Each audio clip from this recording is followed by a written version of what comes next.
What's up, everybody?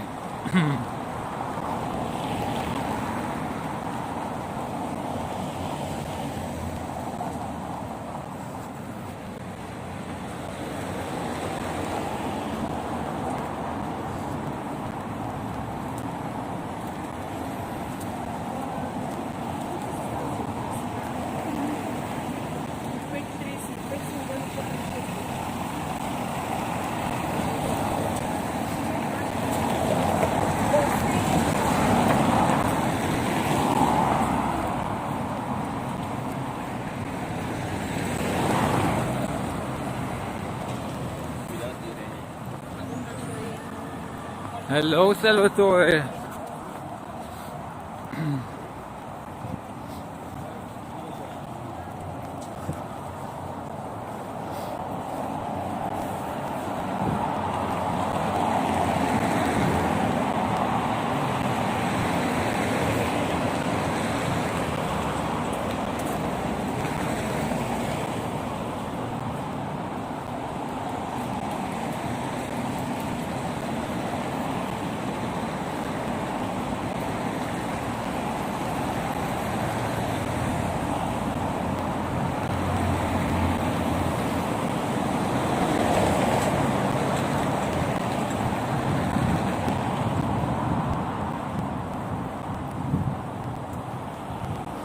Thank you very much, Salvatore.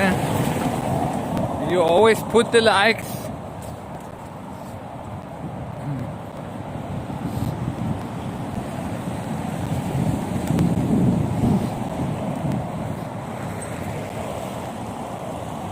No more Ivo Boskov, guys. And yet he gets awards for being every day on the streets when he's not here for months, probably. What's up, Mento? Yeah, today I have warm clothes, so I'm not gonna be freezing.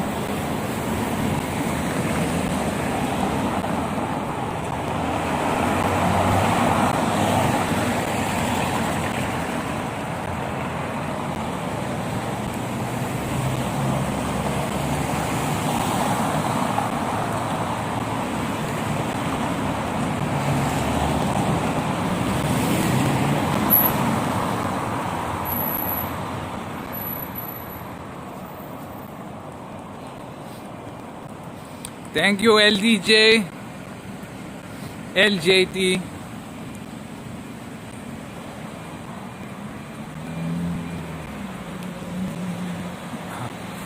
So we're almost there. It's a couple of minutes late.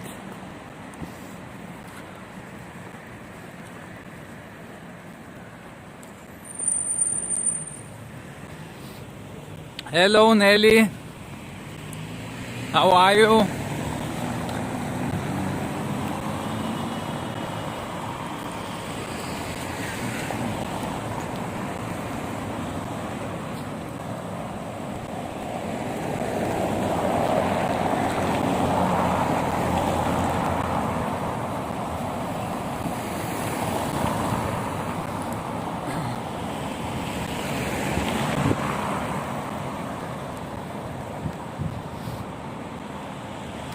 I'm speaking English because there are people from outside watching, like this guy Salvatore.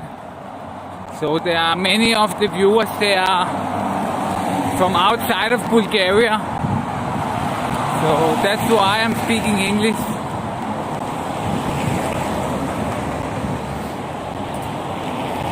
We have people from all around the world here.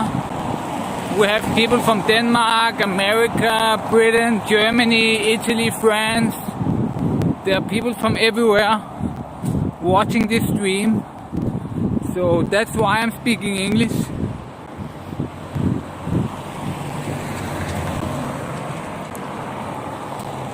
Yeah, most consistent coverage, but yet Ivo Boskov gets the award for it.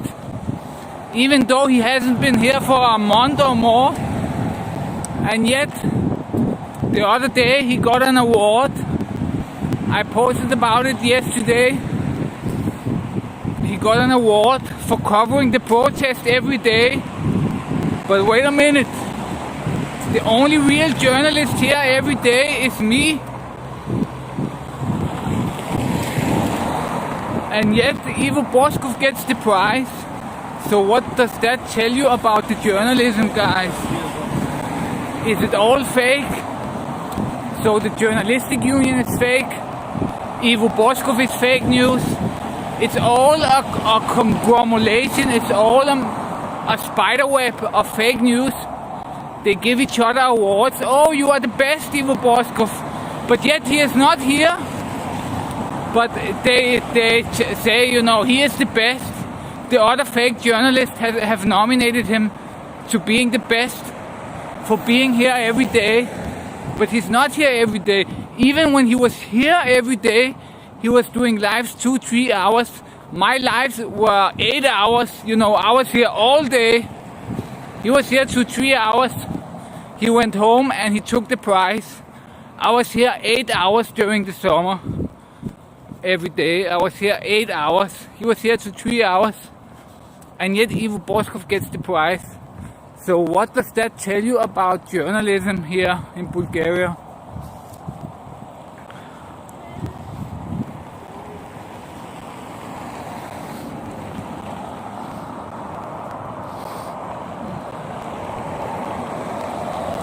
Yeah, the awards must be for the worst journalist.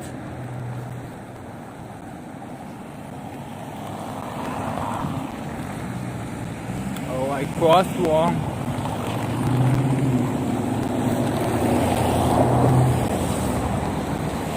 Shouldn't have crossed here.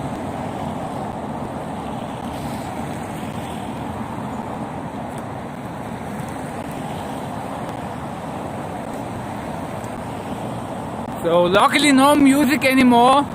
It's already much better than with the Poison Trio. They don't play 1.5 hours of music. The same music every day. Here there's no music, only protest, real protest now after the Poison Trio is gone. So I'm very happy that it turned out this way. It should have been much earlier, you know, in the protest. Then maybe we could have made a change. But the Poison Trio, what they did in fact, was they stopped change from happening. You know, maybe they work for Gap, I don't know. But there are conspiracies around that they were working to destroy the protest in fact.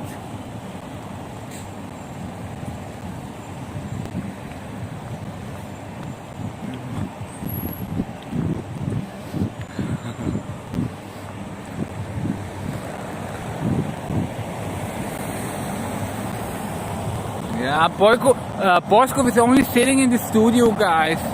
What kind of journalist is that, you know? And he gets the awards. Oh, best journalist sitting in the studio. So the protest has moved from here over to the mother, so we are all one. But there is a little bit music now. So let's stay here for now. Until the music stops. Let's get a little bit away from the music. Yeah. Yeah, but you know, there should be some kind of organization, not necessarily leadership. So the best protests I've seen in Denmark, they were by the Antifa, the anarchists. And they are against any kind of leadership. So there weren't leadership as per so, as to say, here is the leader. They were purposely, every time somebody was talking publicly to the media or whatever, generally they don't talk to the media, but if there was such a case, they always send new people every time, always, every time it's new people, so you cannot identify one person as a leader. It's never the same person 2 times. So they were very against leadership, but yet their protests, they were so organized. They were like military precision. It was, something you can only see in a very well organized army with a structure and a leader. But they were doing this without any leaders. And it was really amazing. So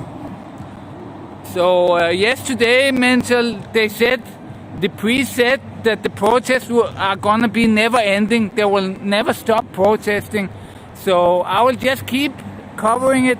It will be for years, maybe, these protests after the election. And so I hope now that Boyko gets elected again, because then the protests, they will just continue a whole year more.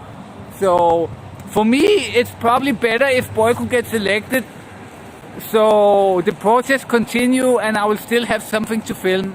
So that's pretty funny. If Boyko gets re-elected, the protests are never gonna stop. So, and even if he doesn't get re-elected, there will still probably be protests on whoever gets elected.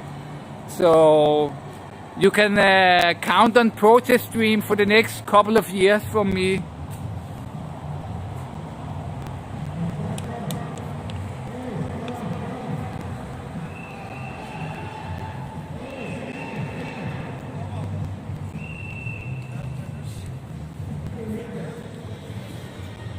So they're playing SARS, Perspectiva. Can almost hear it from here. Better get a little bit away.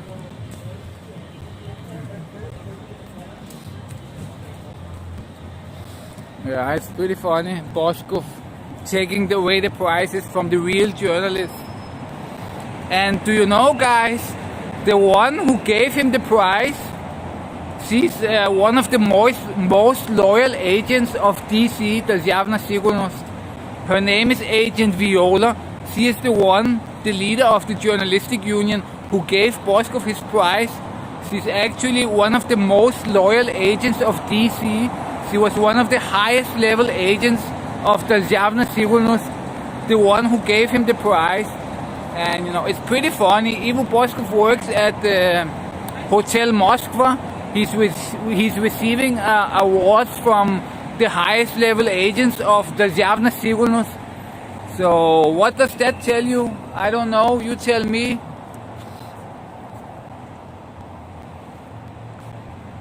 Hey DMD. There is a protest, Toki. Yeah, I live in Bulgaria, Ludmila. Ludmila, you have to know that in a couple of days the live streams will not be sent to Facebook anymore. So it's not a bad idea if you subscribe to YouTube, my channel, Crazy Bulgarian, because on the 5th November I will no longer be doing live on Facebook for some time. So I will still be doing live, but it will be on YouTube. So subscribe to my channel on YouTube if you don't want to miss out on the protest. Guys, whoever is watching from Facebook, you have to know that from the 5th November I will no longer be sending to Facebook. So subscribe to my YouTube channel, Crazy Bulgarian, if you don't want to miss the protest. I will still be here every day, but I will just not send on Facebook because there is some problems there after 5th November. So remember to subscribe on YouTube. It will all continue here.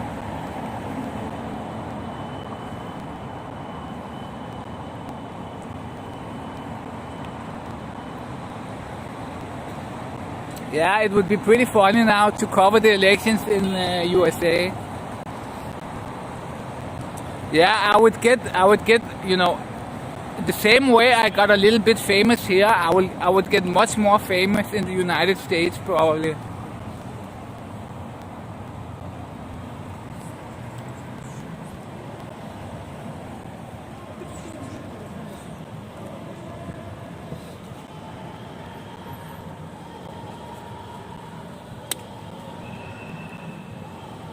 And in America there's much more people. There are like 300 million.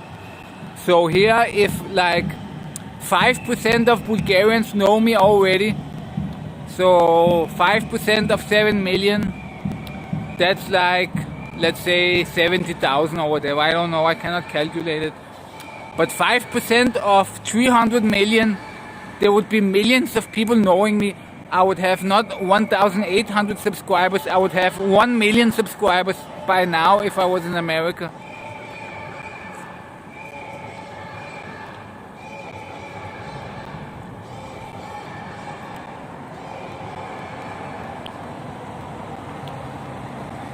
So after the 5th November, right now I'm sending to Facebook because I have a free month. I had a free month of a professional subscription on this Restream service, and on 5th November it ends, and I don't have a card yet, so I can renew it.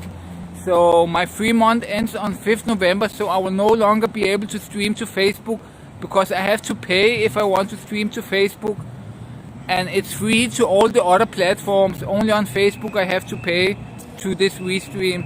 So from the 5th, for some time, maybe a month, maybe more, I will not be streaming to Facebook anymore. So just so you know, guys, whoever is on Facebook, subscribe on YouTube to keep watching the #1 journalist in Bulgaria, the only real journalist here.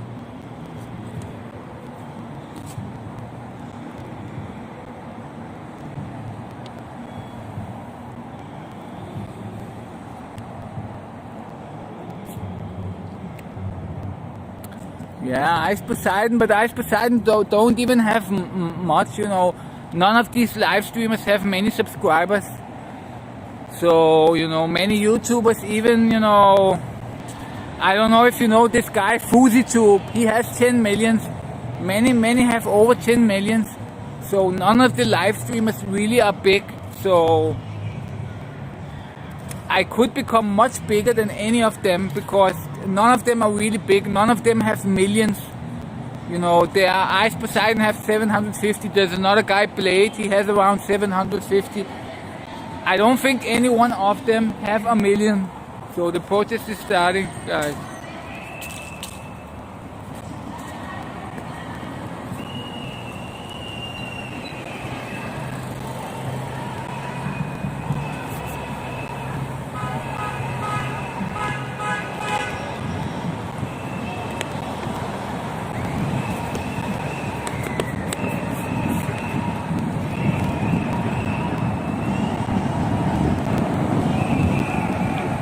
Crazy #1 journalist in Bulgaria. Yeah, Bekir Alaska made money, but now he's getting banned everywhere. So they took over $15,000 from him when he got banned from YouTube. YouTube just took his money. You know, he had over $15,000 waiting.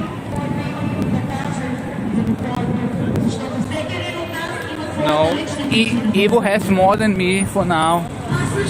But only for now.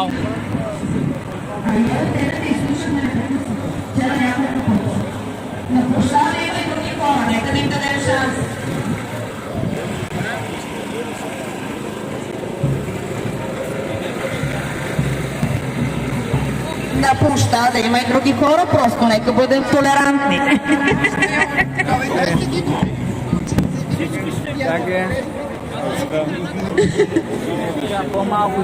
Заповядайте, ако някой иска нещо да каже, микрофонът е ваш. С удоволствие. Някой, който дни... It's still early, Nelly. They will come within a half an hour. Нещо в себе си. Добър ден, българи!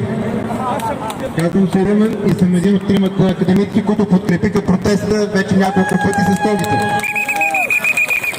Радвам се да ви видя тук и тогава, когато разбрахме, че хората, които малко или много са ни водили, не са имали съвсем безкористни намерения. Радвам се, че ви виждам тук, за да подкрепим каузата срещу тези, които излъгаха България и я водят към пропастта. Аз мисля, че заедно с хора като вас можем да върнем доверието в протеста. Най-важното да изградим онези инструменти, с които да си върнем България. Защото робът протестира, като свободният човек твори. Ние можем да изградим инструментите, с които да си върнем България. Това е завета на българските българи.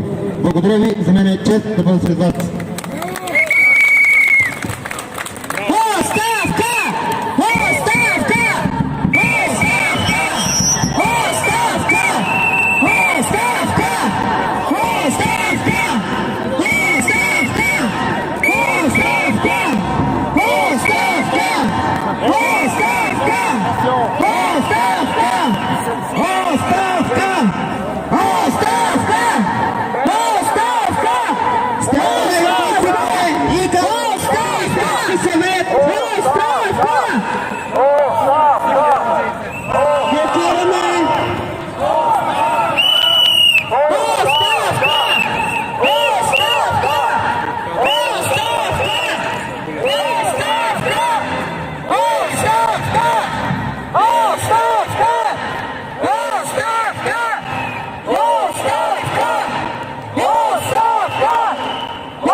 Виж в YouTube колко гледат. Вече са 90 в YouTube.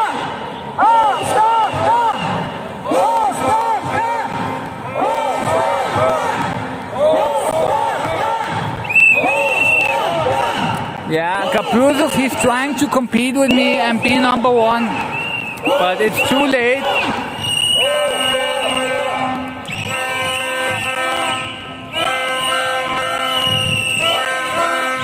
I don't know, Nikolai. I think 4,000 or 7,000 or something like that.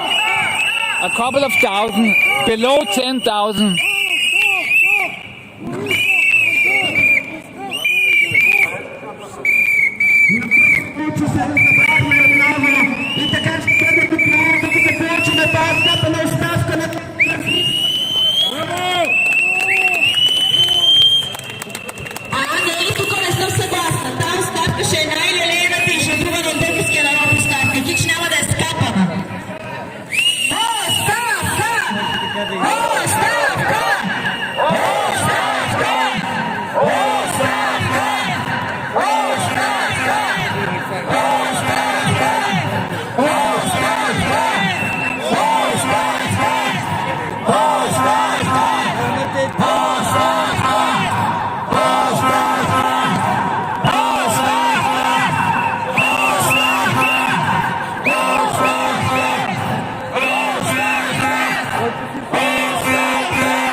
Yeah, he's trying, you know, to make it like me here.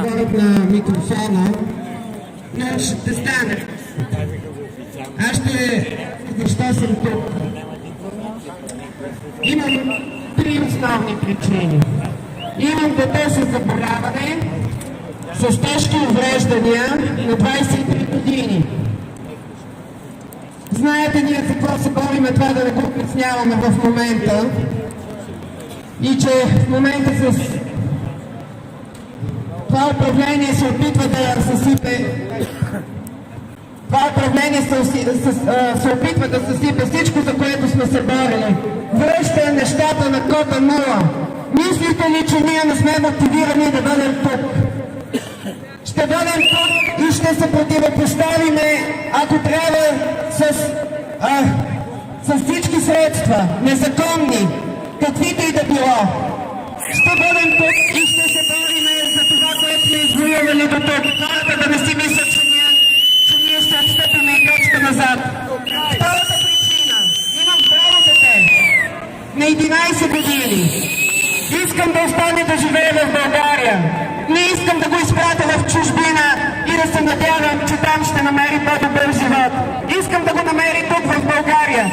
Искам да почувства тази държава като своя родина, така както ние чувстваме. Затова всички сме тук. Третата причина.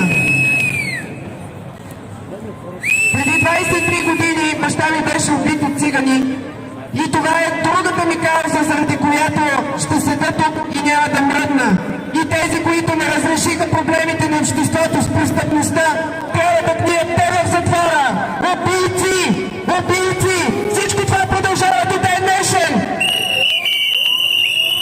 Колко жертви паднаха? Изградиха своите замъци върху труповете на тази нация и продължават да унищожават стремглаво. Убийци! Убийци! Убийци! Убийци!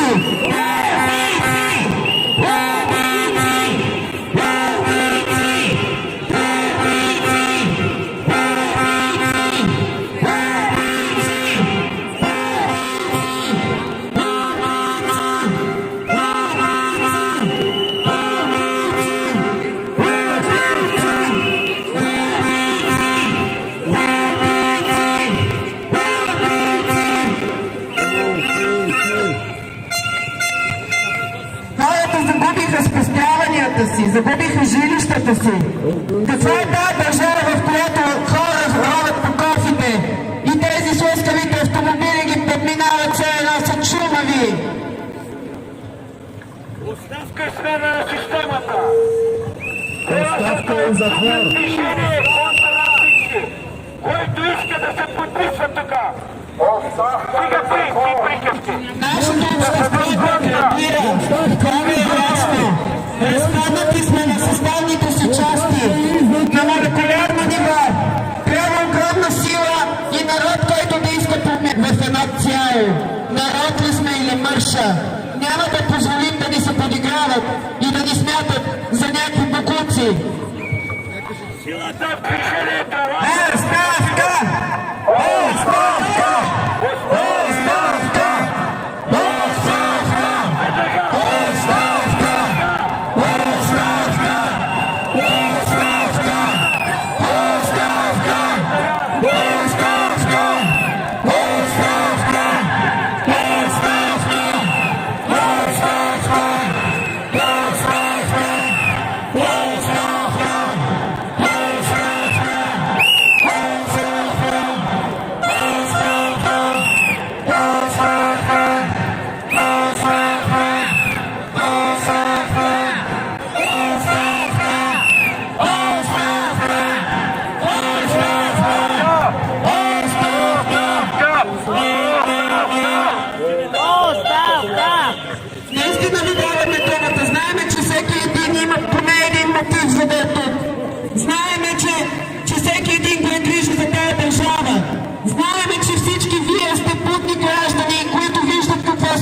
Ако не бяхте такива, нямаше да сте тук.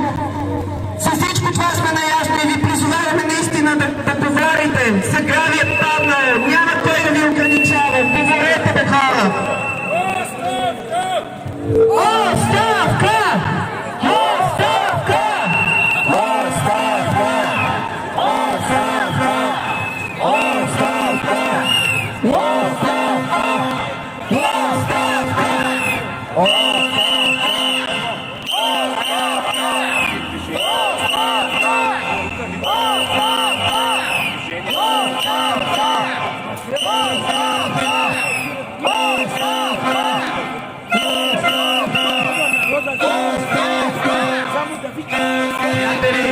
Искам да ви приветствам, че сте тук. Знаете ли, вие сте най-прекрасната част от тая нация. Това, което виждам, може да сме не толкова много, но бройката няма значение. Никога, когато в Европа има протести, никой не брои и не съобщава цифри. Протести има или няма. В България вече почти 4 месеца има протести нон-стоп, всеки ден. В крайна сметка трябва да отчетеме, че днеска е 118-тия ден, откакто започнаха протестите. 118 дни ние не спираме да искаме оставката на Борисов.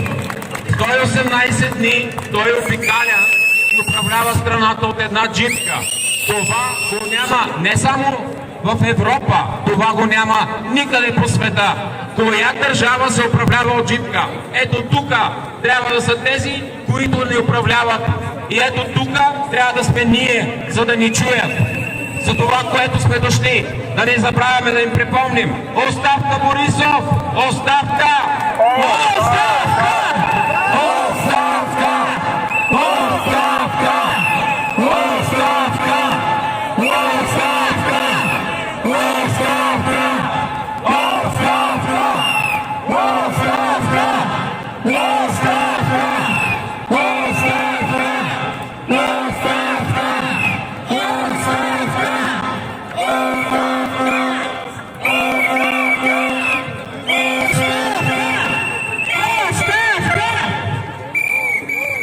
Скъпи приятели, нека да си спомним за нещо, което стана в близките 1-2 дни и да си направим равносметката, този път положителна, защото на този протест ние искаме оставки, но ние трябва да подчертаваме и хубавите неща в българския народ. В Австрия и в Франция се извършиха 2-3 тежки терористични акции. И искам да ви попитам. За тях бяха обвинени мюсюлмани, местни мюсюлмани, които са родени в съответните държави. Но искам да ви попитам, не сме ли ние всъщност благословени, ние тези, които преди 35 години извършихме едно безобразие срещу българските мюсюлмани? Не сме ли днес благословени нашите мюсюлмани да не са радикални и да не застават срещу нас така, както застават мюсюлманите в други уж развити европейски държави? Не е ли това проява на най-висшето българско ДНК и на единството на нашата нация, за което се опитвам да ви говоря от няколко дни и което не искате да допуснат отровното трио и хората, които ги няма вече срещу нас? Ние сме благословени и трябва да го разберете. Не само ние, хората на този площад, но и хората, които поради страх или поради други икономически причини не могат да бъдат с нас. Няма значение. Ние пулсираме. Протеста пулсира заедно с българската нация в единен ритъм. Нацията, в която няма разделения на християни, мюсюлмани, евреи или арменци. Нацията, която може би ще промени този регион в Европа, а може би ще промени и цяла Европа. Нека само да си спомним, Васил Левски не беше никакъв, но промени една революционна стратегия на един поробен народ. Майка Тереза не беше никой, но промени интересите и идеите на католическия свят в онзи богатия католически свят. Една нищожна майка Тереза, но тя имаше големи идеи. Левски имаше големи идеи. Ние, хората на площада тук, имаме големи идеи. И няма значение, че не сме много днес тук. Ние ще победим и ще променим Република България. Ще променим целите Балкани, а дай Боже и цяла Европа. Амин! Господ вас!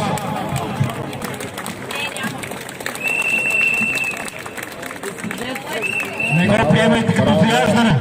Приемете го наистина като благословия. Защо господин Гатев си мисли, че ние ще променим? Защото тук не чуваме уния отвратителни възгласи. Било педераси, било нещо друго. Защото тук виждам интелигентните хора, които с хармония и със своите високи идеи нямат нищо общо с онези неприятни възгласи, които омаскариха и омърсиха идеята и ни приближиха до тези, срещу които протестираме. Аз мисля, че всеки един човек, всеки един народ е толкова велик, колкото са велики неговите идеи, колкото са велики неговите мечти.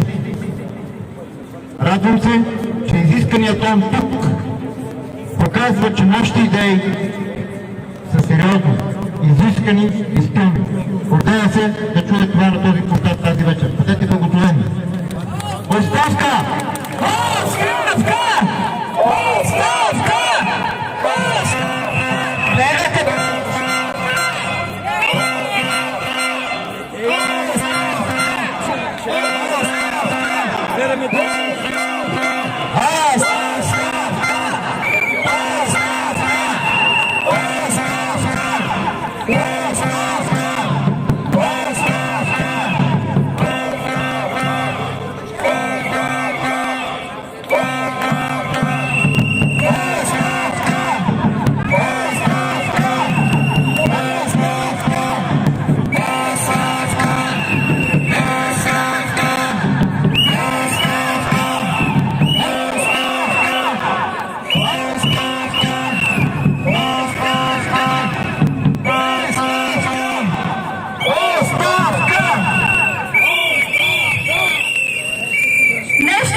Всеки ден ще е така.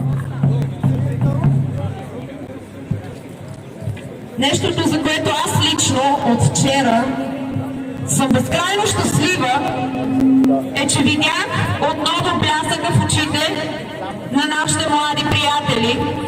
Видях отново енергията, която за съжаление се беше позагубила. И знам, че вие сте тук, защото знаете какво искате. А то е оставка! Оставка! Оставка! Оставка! Оставка! Оставка! Оставка! Оставка!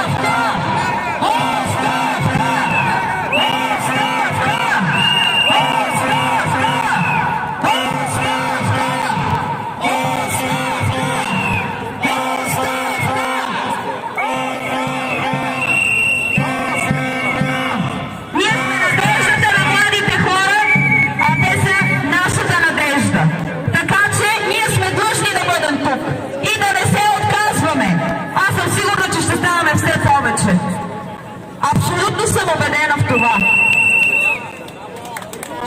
Доказваме, че не е нужно да имаме организации, не е нужно да имаме банкови сметки. Един протест е тук в сърцето. Нашия протест е тук в сърцата. И ние сме тук, защото я искаме тая оставка. Оставка!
Да идат където искат. Аз им пожелавам, всъщност, това са думи на Нели, но най-голямото наказание за всеки един от тези, не искам да давам определение, защото няма да са никак добри за слуха. Не, съжалявам, госпожо, ако влезат в затвора, трябва да ги кръвтутим още не знам колко години. За мен най-доброто наказание за тях е да бъде да се мъчат до края на живота си с 200 лева пенсия. Да им се изземат всичките имущества, които са откраднати, и да гният, и да се мъчат с 200 лева пенсия. Така както е огромният процент от българските пенсионери. Така както са и хората с увреждания. И даже и те им се струват много.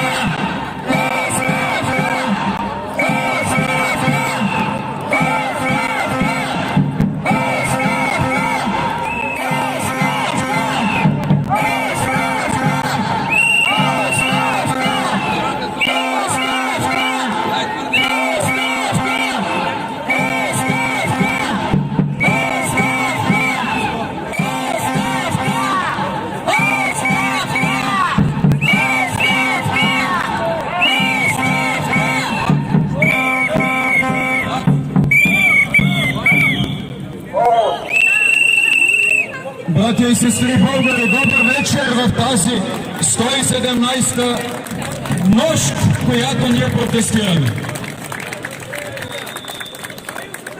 118-та, правилно финалите, с нощи беше 117. Преди малко дойде една дама при мен и затова помолих майките, ако е възможно, и те откликнаха, да поговоря малко с вас. А то е по следната причина. Безспорно е видимо, че има някаква промяна между нас. Има някаква промяна дори и на мястото, на което се събираме. Има хора, които са тук и аз ги познавам още от 9 юли, когато след акция на прокуратурата в президентството всички дойдохме тук съвсем спонтанно. Дали това е протестът, който е бил протестът до онзи ден? Дали това е протестът на протестиращите, дали е протестът на други протестиращи? Това е протестът, който ни събра съвсем спонтанно по дух тук, защото България мафията я превзе. И на всеки един му е известно това. Този протест никога няма да приключва. Той е вечен и всички вие го знаете. И всички това сме се клели. Този протест е на всяко едно българско сърце. От Нова Зеландия до Аляска и от Камчатка до огнена земя. Тук в България той топти и показа на Европа, че ни има. И от тези безчовечници, бездушници, които могат, както казвате вие, сатанисти, те не са и сатанисти, моля ви се, и за злото не стават. Това са обикновени крадци, безобразници и престъпници, които останаха на власт по една единствена причина. Правиха се, че нас ни няма. Чуваме вчера този, който продължава да си разиграва ролята на български министър-председател.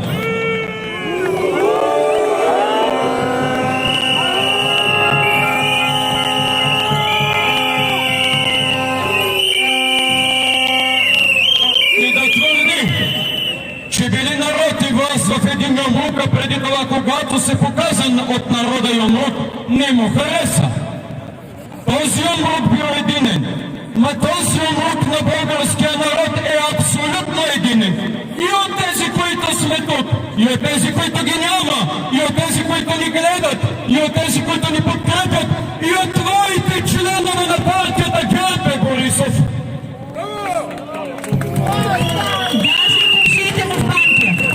Абсолютно всички мечтаят за това, за което ние сме тук и се борим и няма да се предадем.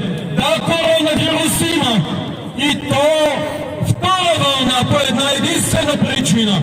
Защото видите ли, този човек ни обясняваше, че е единственият и неповторим, който ще ни избави и от евентуалната медицинска криза, и от икономическа последваща такава, и от политическа. Така ни избави, че 2020 година е годината не на таретата, а на първата единствена и най-голяма национална катастрофа на тази страна.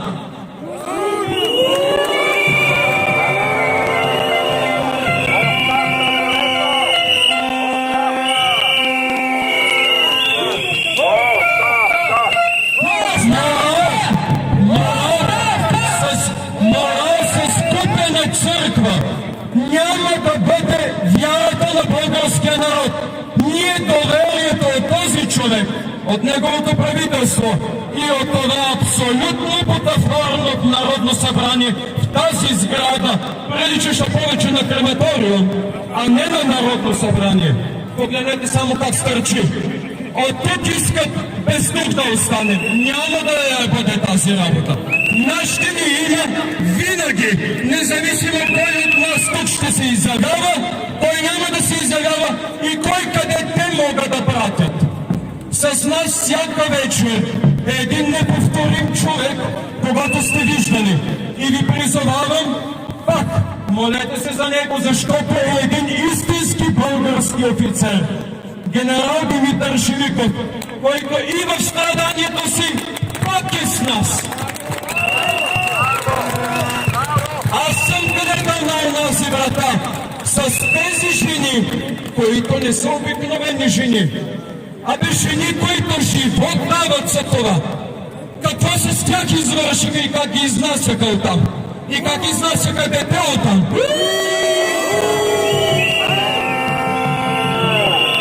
С това отношение на властта, нашето място е тук. И ние от коронавируса можем да се пазим. Защото това, което изисква и дистанцията, можем да я спазваме.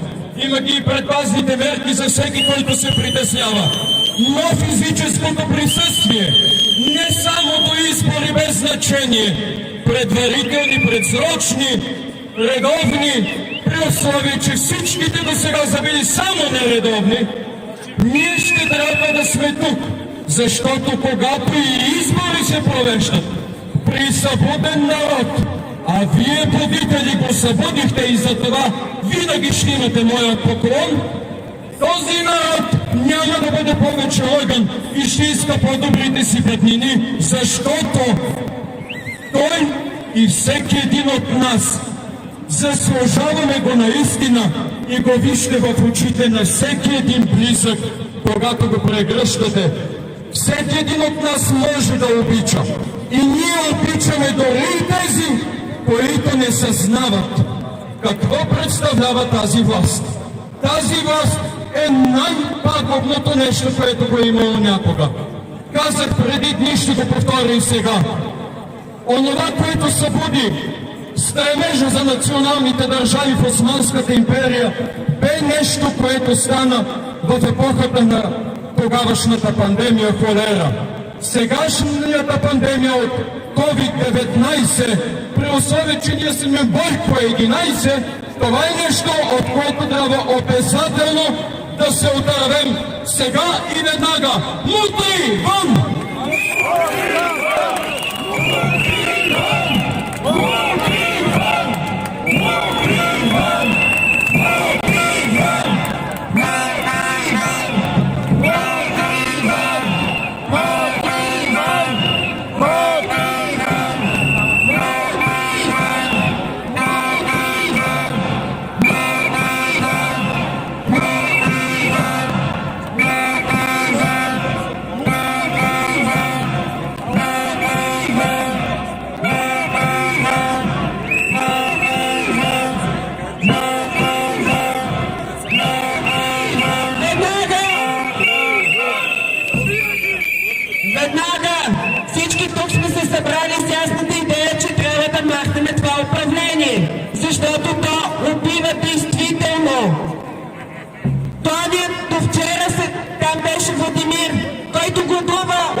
Ще почернеят народ и парламента ще стане една точка. Ще я отградим и ще ги пометем. Това се го обещаваме всичките, които сме се събрали. Да не ни заблуждават и това трябваше да стане доста по-рано. Преди 2 месеца трябваше да се случи.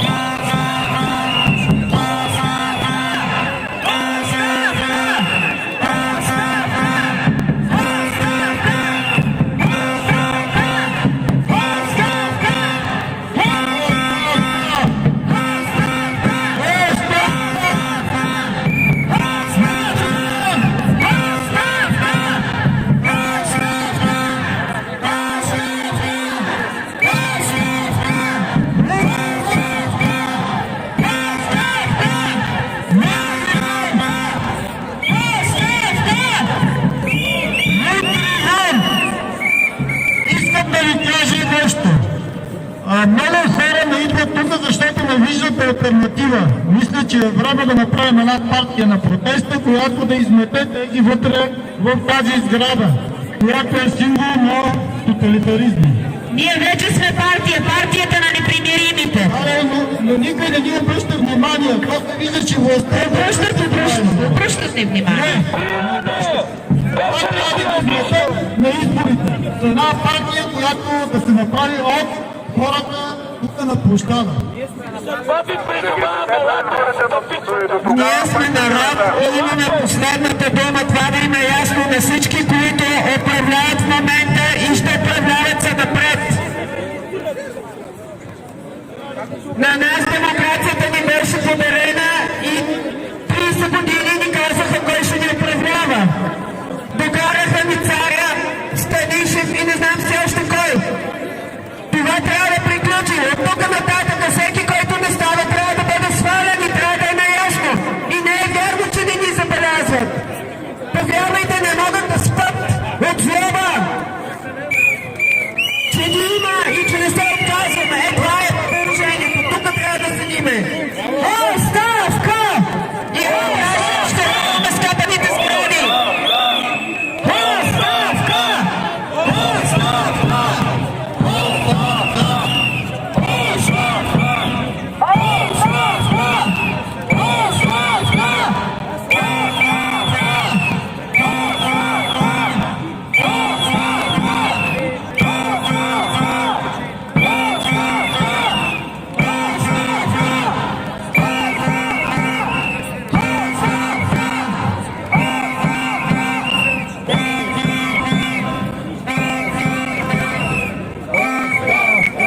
Здравейте, да не прилича като преди няколко седмици едни и същи хора да се изказваме. Много бързо едно съобщение, една покана от Благоевград.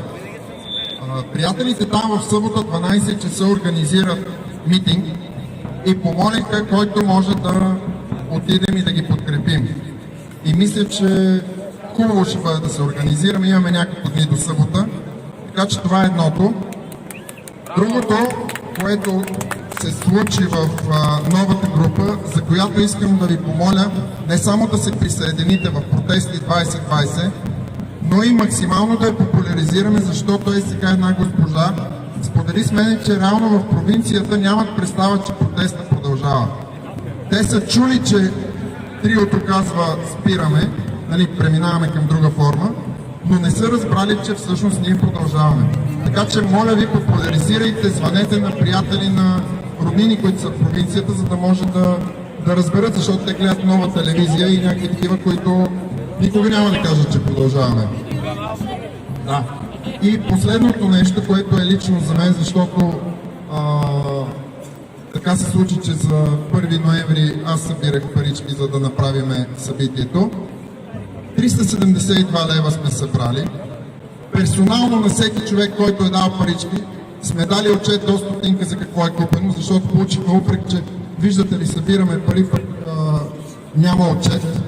Но тъй като се оказа, че имало някакви такива възможности законови, че нямаме право да събираме пари по този начин, не сме го направили публично. Но който реши и иска, мога да му дам точно и разписките и всичко за тези колосални 372 лева, с които успяхме да направим цяло събитие.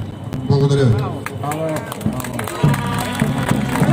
Цяла държава без да даде една думичка отчет за 375 лева надали някой ще направи проблем. Ние от години протестираме и много добре знаем как се организира протест и собствени средства. Събирали сме пари за знамена, за платове, рисуваме си ги сами, балони, надуваме си ги и така. В смисъл, не е невъзможно да се тунинговаме. Помолих ви вчера, ви призовах да си закупим свитки, но гледам, че в момента май никой не продава. От ония дни имаше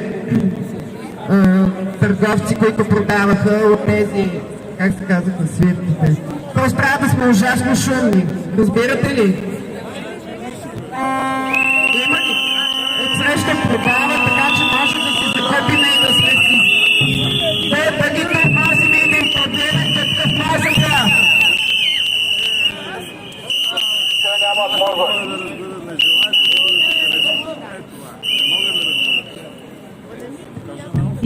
гънка, с която са осъзнали как трябва да крадат.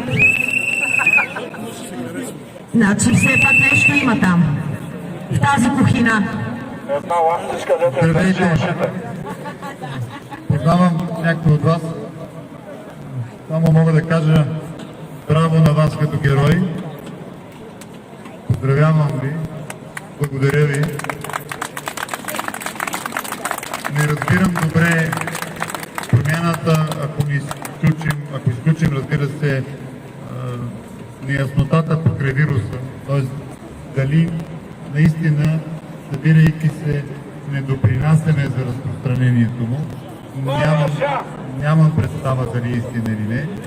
Осъзнавам, че организаторите на протеста до момента мислят, че това е възможно. Поздравявам ви за геройството да продължите. Благодаря ви. И да се надяваме, че както вашето присъствие тук, така и присъствието на много хиляди хора всички тези месеци на това място и мястото до нас ще промени България за по-добро. Аз лично съм сигурен. Аз съм съвсем сигурен. Но аз го говоря от малко по-различна камбанария. Т.е. преживял съм необичайно много неща и мога да кажа, че от моята камбанария България вече е променена. Но вашето присъствие тук е много ценно и колкото по-дълго имаме сили да присъстваме и да се възмущаваме и да твърдим, че не искаме повече да общуваме с мутри, не искаме повече мутри да участват в администрацията на тази държава, не искаме повече изобщо мутри да имат присъствие в нас самите, ако щете. Мисля, че това наистина всяко такова присъствие тук променя нашето общество за добро.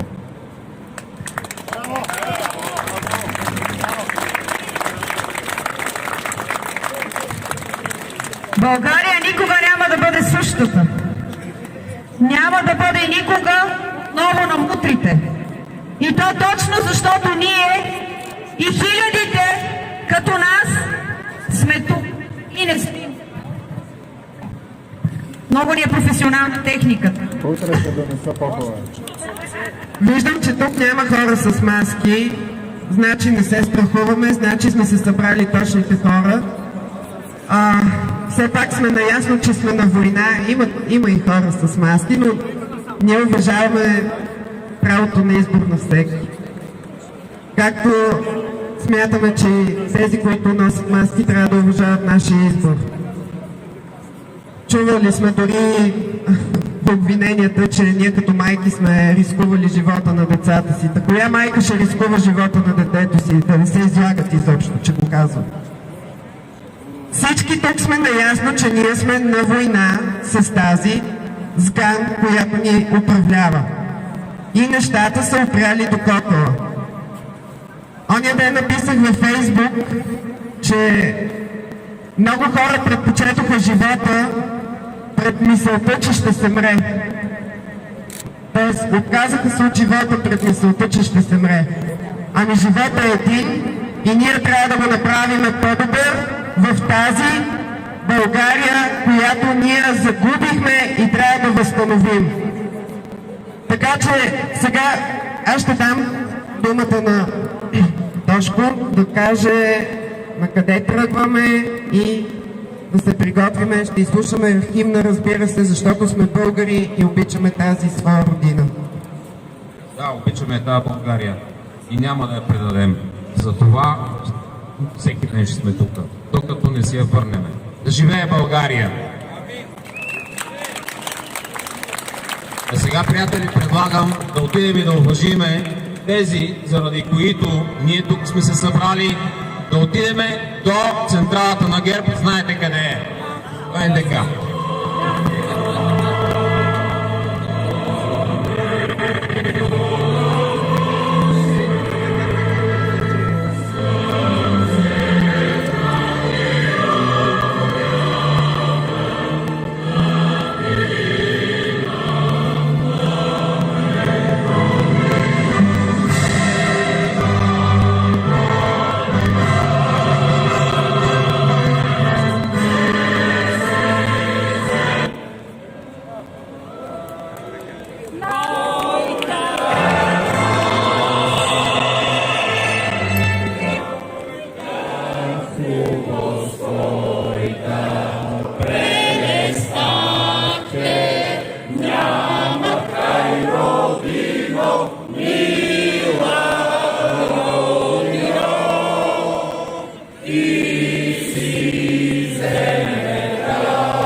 Да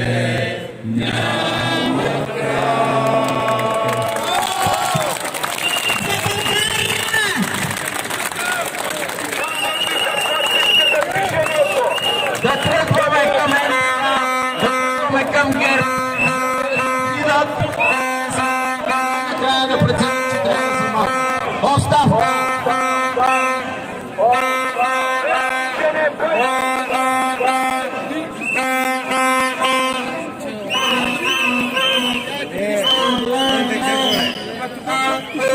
Колкото интегративаме централата, защото имаме клуб. Имаш клуб там, дето дека. Да, там е клуб. А централата има там. Тя централата има хора на президентския.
Борисов, позор! Останьте і затвор! Борисов, позор!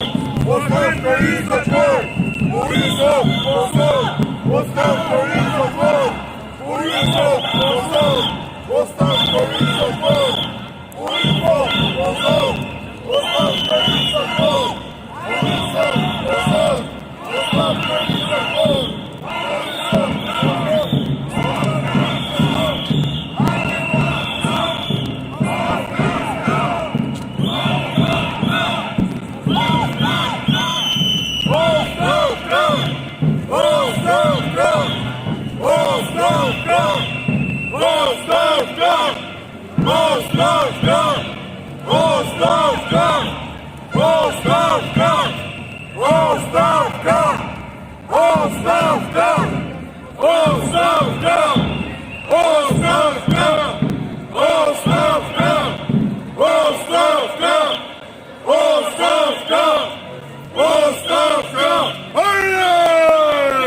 Суверена Минава!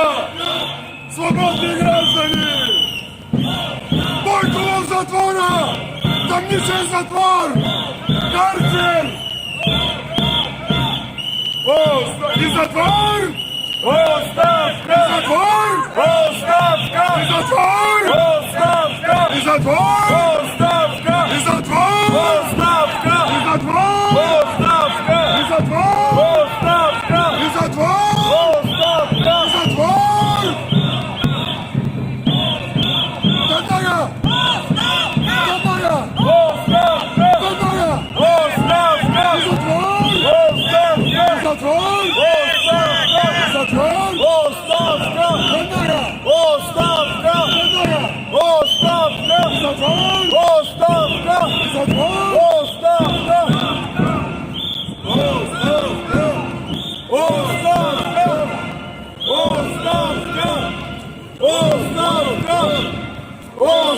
Отставка! Отставка! Отставка! Отставка! Отставка! Отставка! Отставка! Отставка!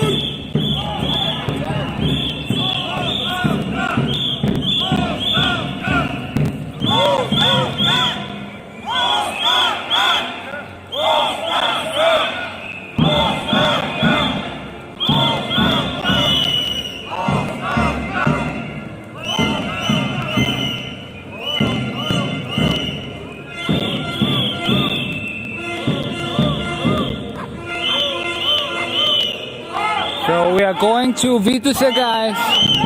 Няма ли някой от сервичорите да дойдат да ме бият? Сега се минеме пред Угос да видиме.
He's talking to God, Nelly. He has a call from God.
There are no police here. Pretty strange.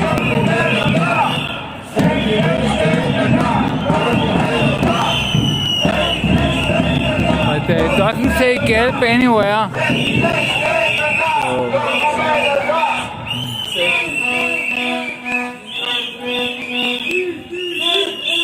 Is it really gelb here?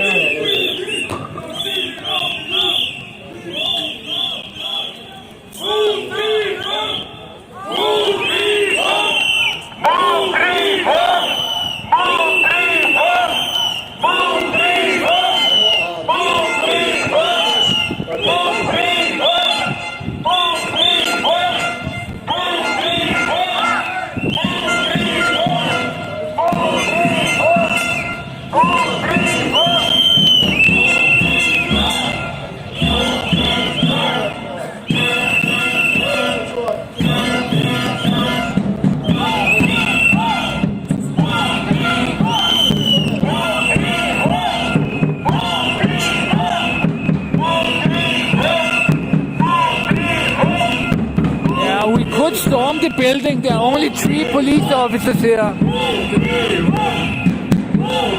There are only 3. I don't know if you can see them, but they are not even blocking it. So we could quickly storm the building, but now more are arriving.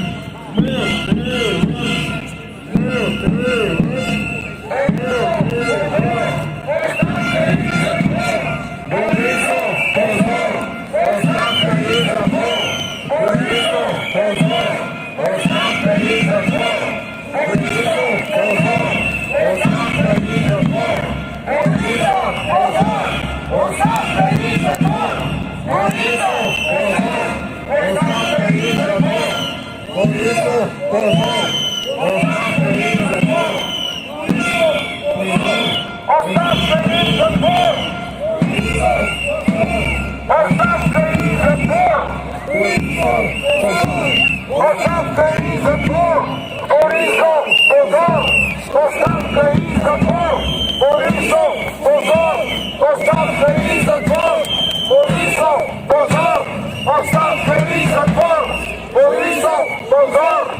Оставка и затвор!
People are burning masks, but they are very hard to burn. Това е на маските, с които да искат да не затворят устата, но няма да се получи. Номера с измисления коронавирус няма да ни спре. Нас коронавирус не ни уви. 3 месеца и половина, десетки хиляди души се събират всяка вечер. Тя София щеше да пламне от вируси, но не. Ето сега отново се опитват да ни запушат устата и да си припомним как след първата епидемия, след първият пик на коронавируса ни плашиха, че ще мрем чрез още 2-3 дни и България ще се напълни с трупове. Не, България се напълни с живи българи, които искат да променят тази страна, които искат да махнат корумпираната, убийствената, геноцидна власт на Борисов. Ето както този огън догаря, така догаря властта на Борисов. Това е неговата съдба. Скоро този огън ще угасне, така скоро ще угасне и тиранията и диктатурата на Борисов. Оставка! Оставка! Оставка! Оставка! Оставка!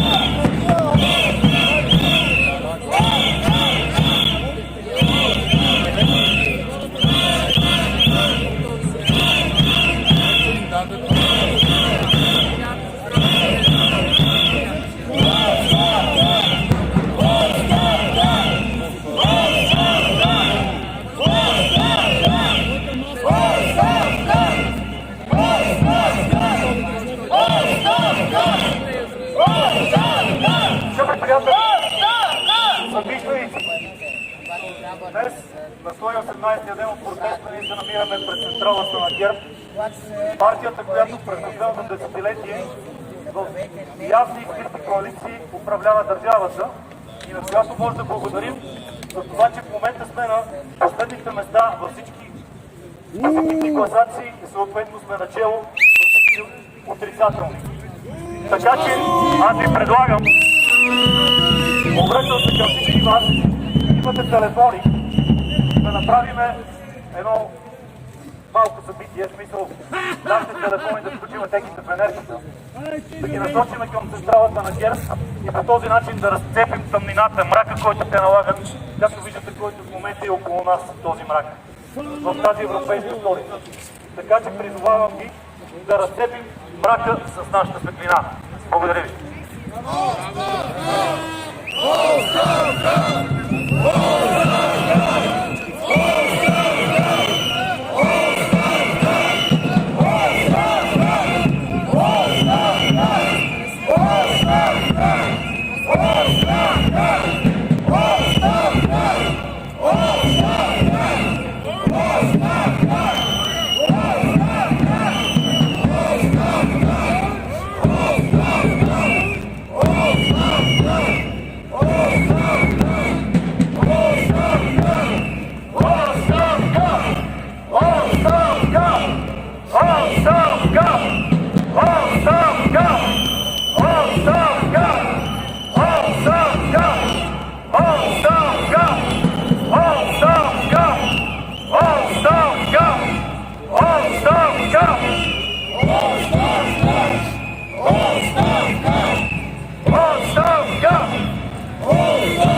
Последната точка от днес вечерното шествие – Орлов мост.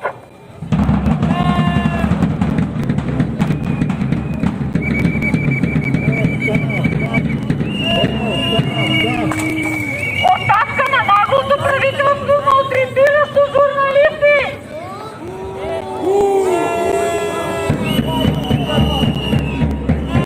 Оставка на Иван Гешев! Ние нямаме повече време! Времето е пари! Време е да се започне с арести и образуване на наказателни дела за корупция и убийства! Време е за служебен експертен кабинет!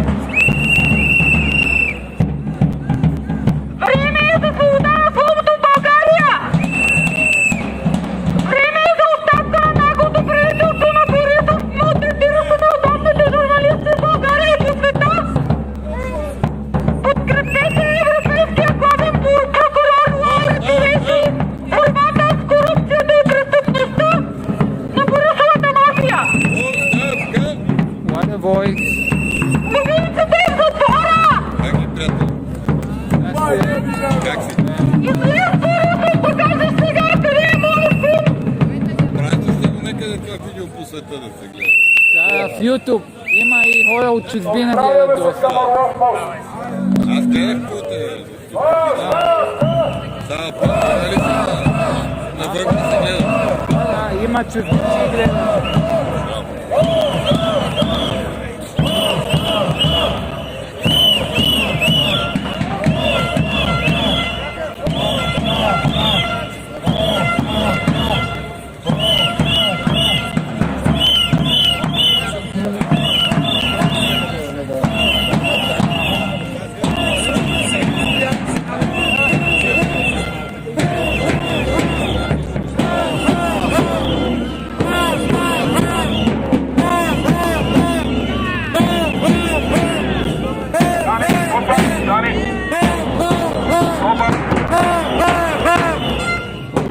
Ти си журналиста на годината,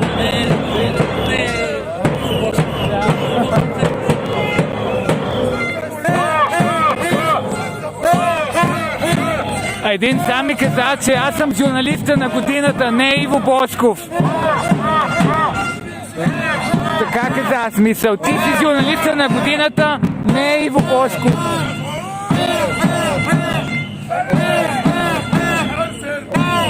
Хуй за Иво Бошков.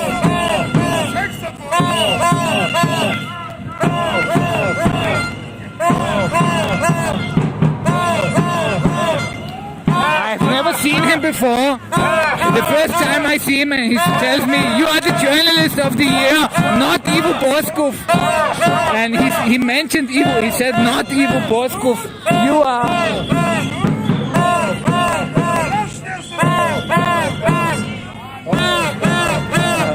Yeah, good idea, Nelly. Good idea.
Журналист на годината, официално е вече.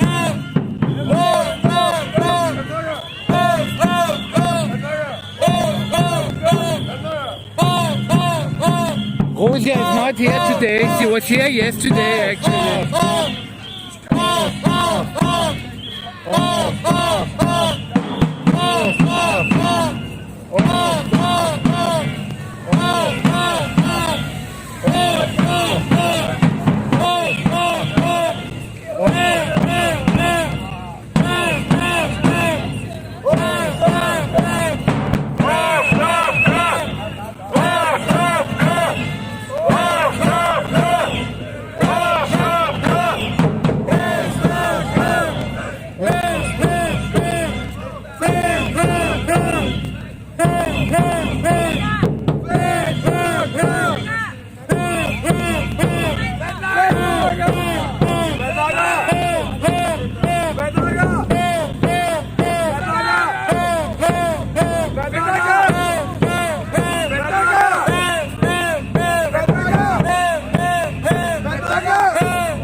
Наляво! Наляво!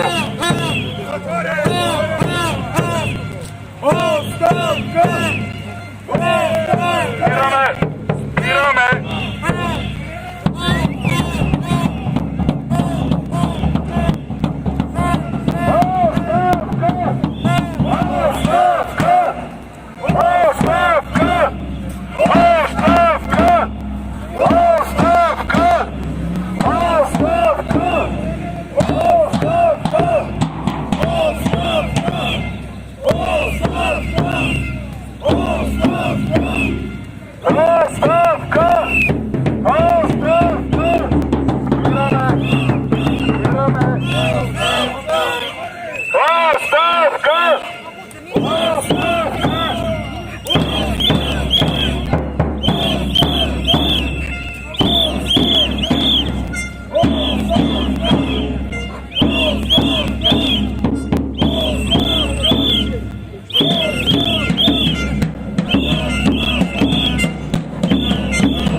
Kaprizov is trying to be #1 journalist. But he can only ever become #2.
Yeah, I received the dog food in the morning. Then I slept a little bit when I got home, 2-3 hours.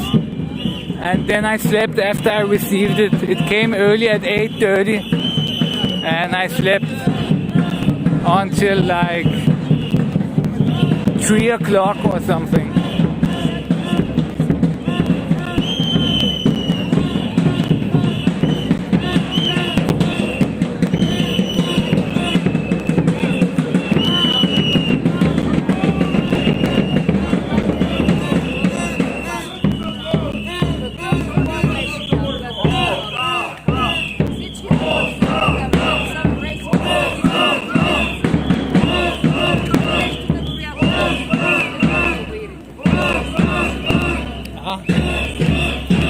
Restaurant Kandahar, that is the restaurant Kandahar. That is the Afghan main city. You cannot see it for the light. It's the Afghan stolica.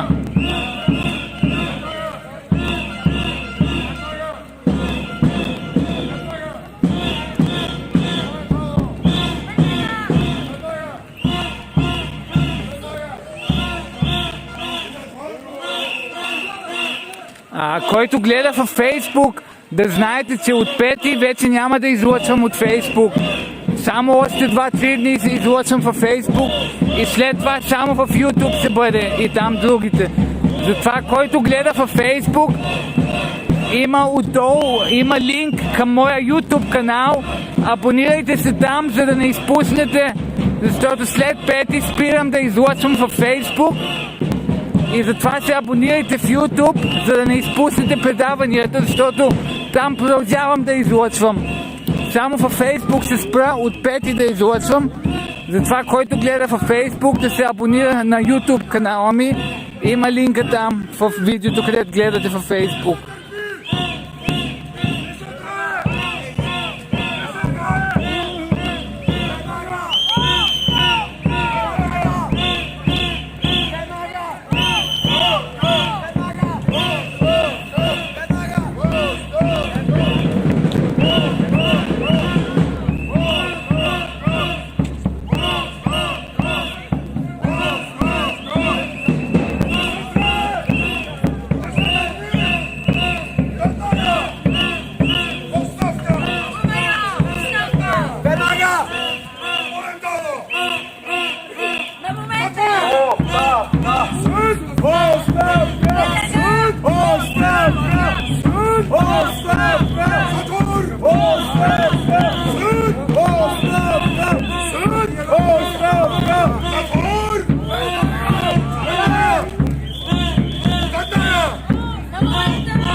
Long walk today, like the old days in the summer.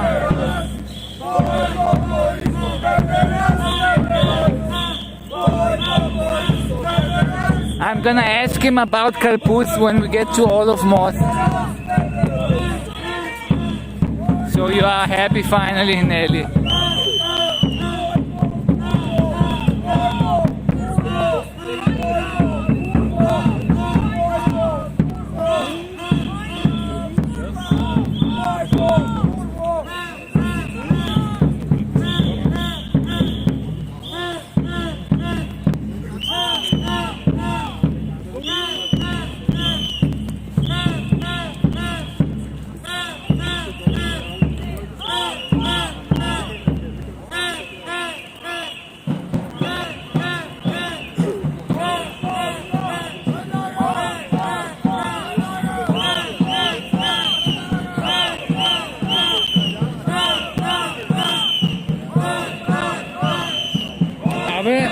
Има една в чата, постоянно иска да те питам дали знаеш какво значи Карпуз. Да, знам. Какво значи? Диня на турски език. Арбуз е на руски. То на турски, Да. So it's in Turkish, Nelly. I did not know you know Turkish.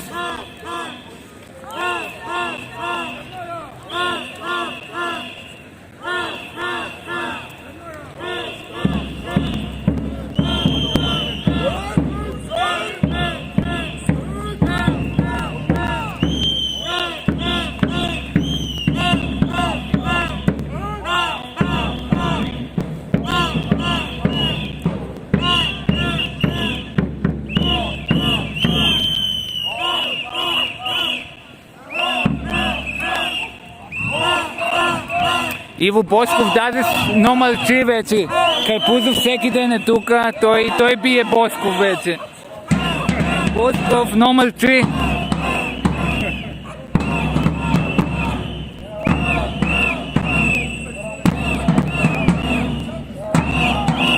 Ще ходим ли в Благоевград? Ще ходим ли в Благоевград? Аз не мога. Ти... Той е обяд. Там. Ами, не мисля, той няма да бъде много според мен. Той трябва да ставам рано и така неща. Ще си разваля ритмата и няма да мога да идвам после вечерта.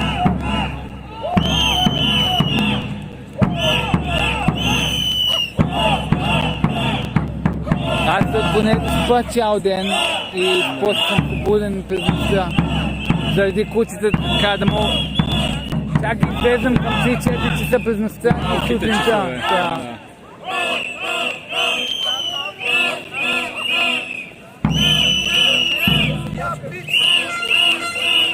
Тук на мен нямам интернет. Ти как? Да, Ама съм набила там сега.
Домашно куче има. Да. Но има някои слагат криски на улиците, за да ги взимате новете да слагат. Но това е Марково куче. Ричбек. Не, няма Марково. Но той е хубаво. То е такова Марково смисъл. Това е такъв ричбек.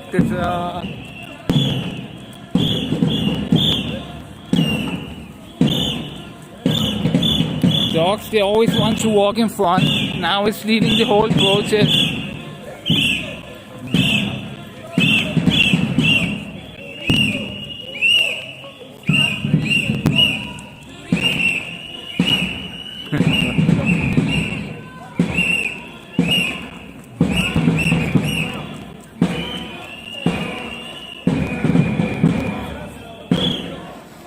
Look, the dog is the first, is in front.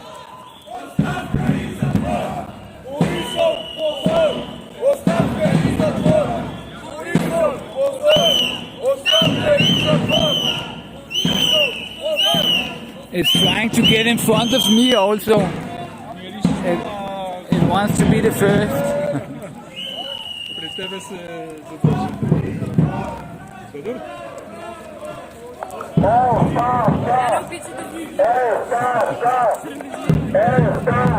Иска да бъде най-отпред.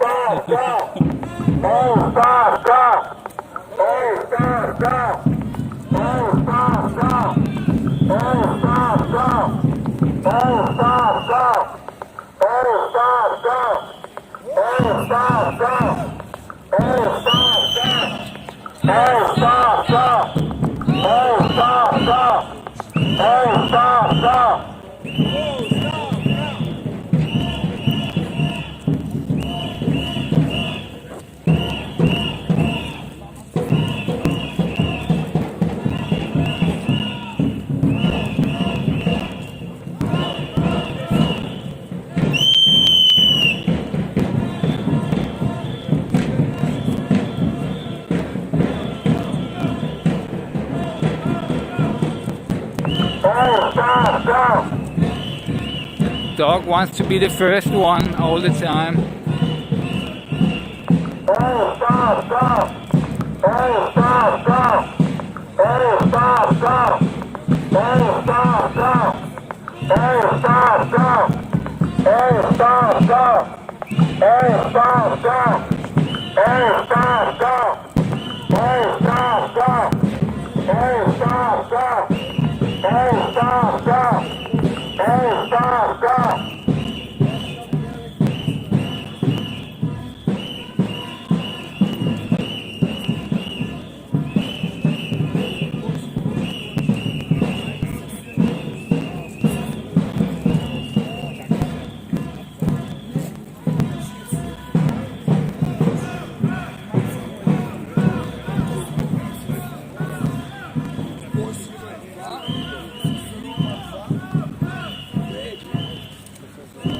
Yeah, and it throws on some Trump message on top of everything.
знам дали се чува.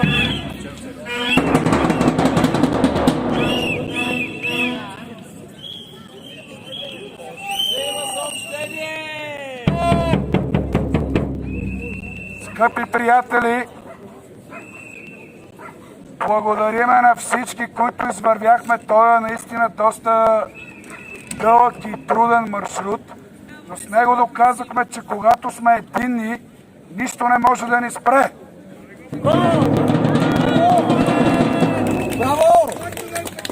Продължаваме до оставката! Оставка! Оставка!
Само да напомним за утре програмата. 6 часа пред съдебната палата. Знаете, правосъдие на всеки и както се разбрахме, ние подкрепяме всички, които се събират срещу тази корумпирана власт.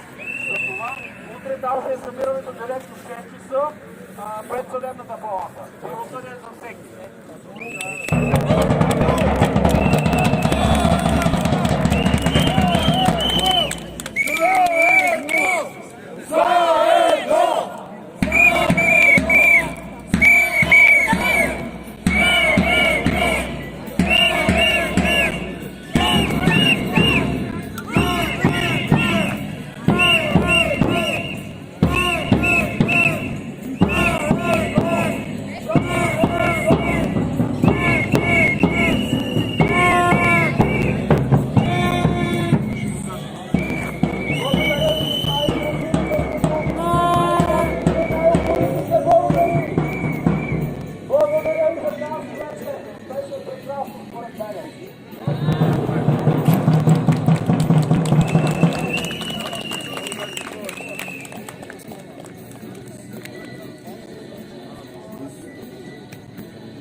It was a long walk, guys. I'm pretty tired. because I have a lot of clothes on, so I'm heavier.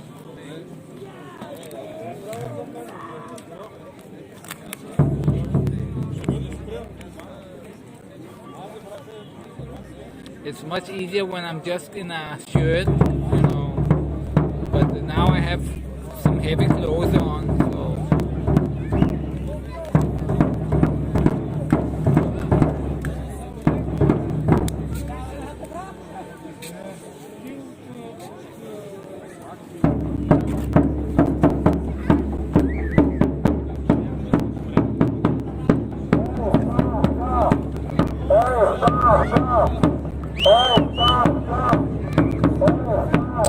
No, did I get a donation? I didn't see that. Because when I film, I cannot see the chat. I film the other way.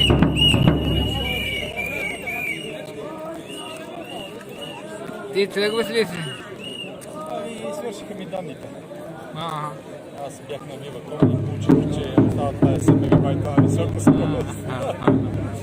Скоро ще се нулират, на 8 ми е деня. Просто бях забравил да сме на Max Telecom. Нямах връзка с данните там, където бях. Пуснах по Viva.com. После бях забравил, че съм на Viva.com. Where did she donate? In YouTube or in the other where it comes up in orange color?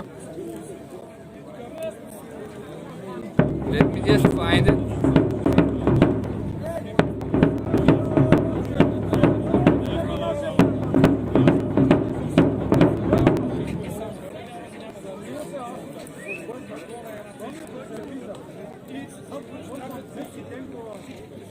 In YouTube, okay.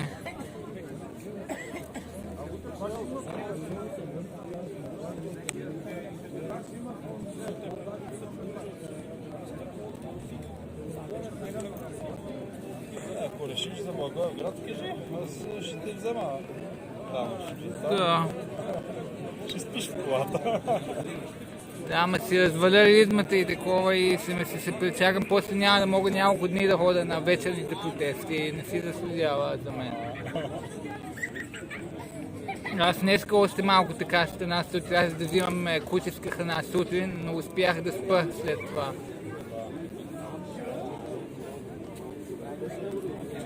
Това от Лидъл ли взираш или конкурентно ли взираш? Не, такива, не, те от Лидъл са покучи, от такива ми докарват, от зоомагазини.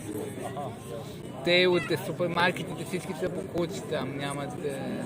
Ако има животно, не дей да купуваш те от там. Тия сухите храни по принцип са си покучи, защото те на висока, на горещи преси се правят. Да. И те стават на пепеляк. Доктори, които са оперирали кучета, който ти казват, то остава, прави утайка в червата. И тези сухите храни изобщо не ги взимай. Да, ама това е най-удобното и ефтиното и затова смисъл най-многото и най-удобното, защото взимаш, нали, голямо количество и те, ако консерви взимаш, то едно куче яде една консерва на ден. И ти сметни, че трябва за 3 кучета, за 30 дни да имам... Само някъде 7-800 на месец. Да, нещо е такова. Аз сега давам 100 лева на месец за 3 кучета. За един стример в YouTube. Като стана богат, да, но аз нищо не изкарвам. Ти успя ли да си изкараш пари от YouTube? Или още не са ти ги... Още не са ми ги дали. Защото трябва да си верифицирам адреса, те ми пращат едно писмо, а то още не е пристигнало. Вече съм поръчал второто писмо. А ти на какви искаш да регистрираш? На 3.8.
Thank you very much, Pooh. I'll thank you again in a moment when the music ends.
Yeah, so they keep playing music. Thank you very much, Pooh. Amazing, $15. Nelly, I did not see any donation from Stoyanka, so I don't know if you're trolling me or what. But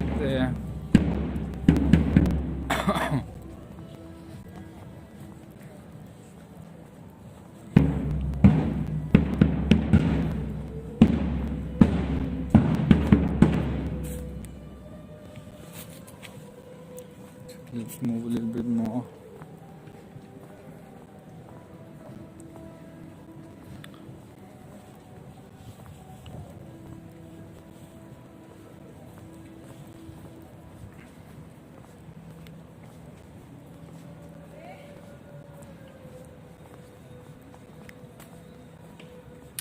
But I checked in YouTube and there's no donation from her.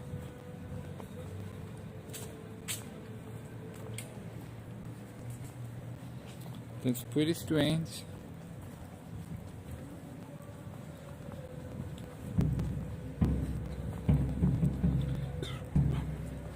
I checked in the YouTube and let me check again. Now that Poos have arrived, there is some troubles with YouTube, maybe.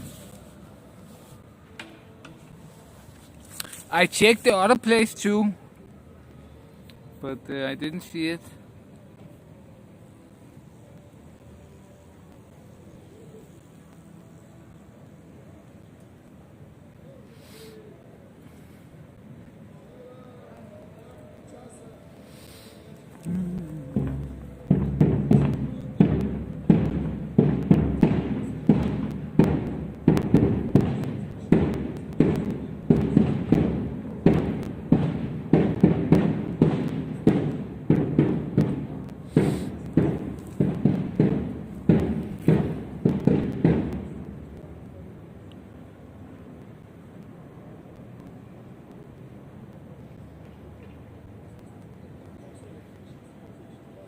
Yeah, but it's because I'm running the chat in another program.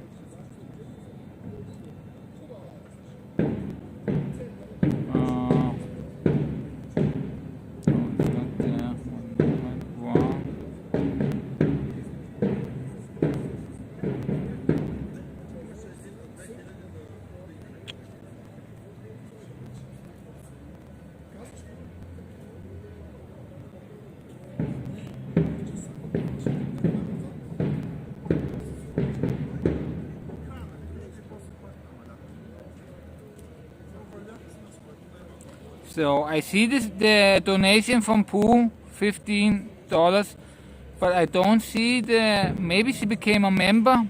Let me check. That. Nope.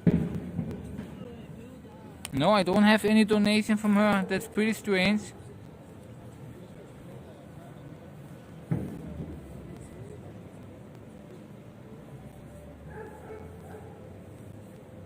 Yeah, the chat log only goes back to some let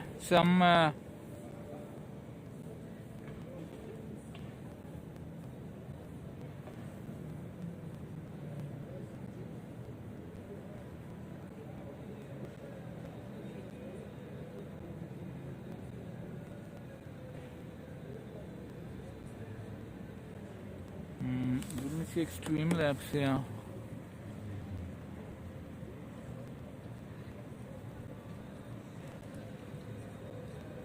No, I don't see it in Streamlabs either.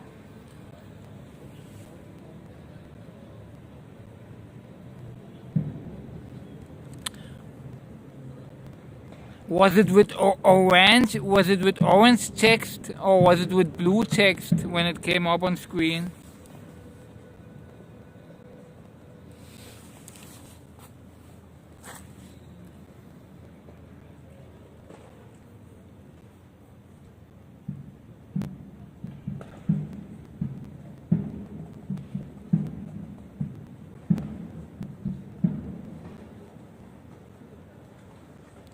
You can see it in chat, green.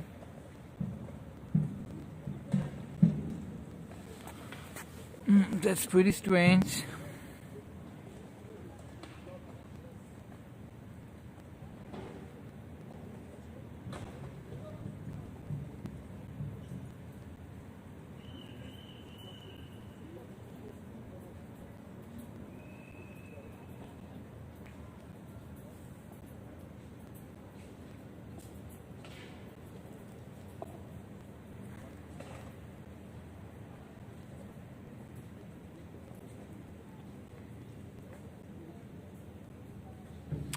So it, as far as I can see, I didn't get it. So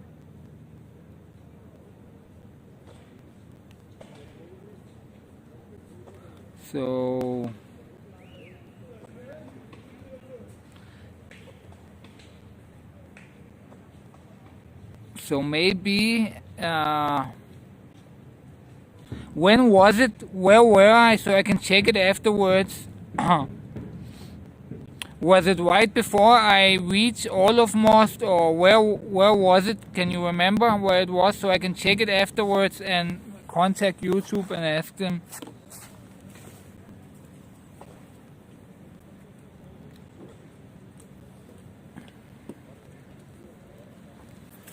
Утре ще дойдете ли на правосъдие за всеки?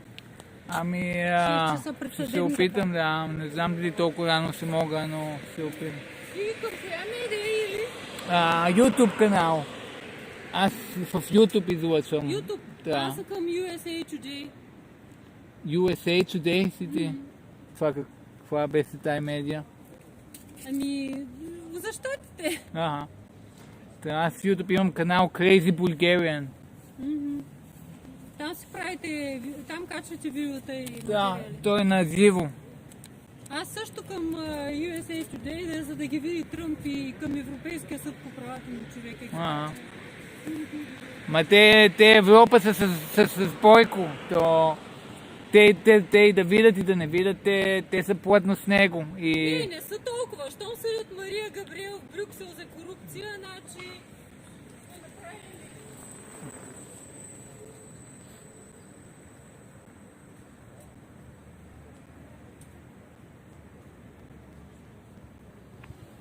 Around in the car. When I was walking around in the car, okay, I'll check it and see, and then I'm gonna contact YouTube and ask them.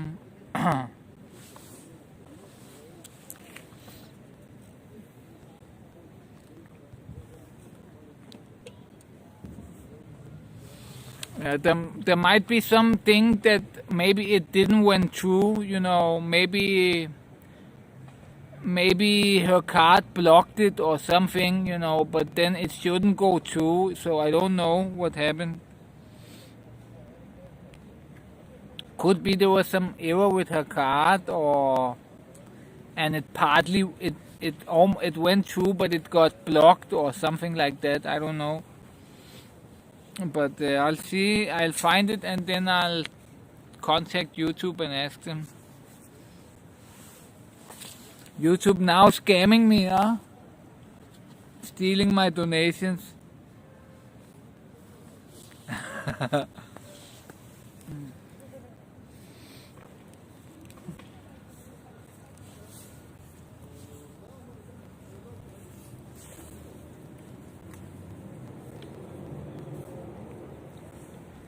Yeah, DMD, she was from USA Today. She said, I'm putting it up on USA Today so Trump and the European Union can see it. She's counting on Trump watching it. She thinks Trump is going to watch her video about corruption in Bulgaria, and Trump is going to sit and watch it and like, wow, so Bulgaria is corrupt? Oh. No, Trump is not corrupt at all, He really cares about fighting corruption, Trump.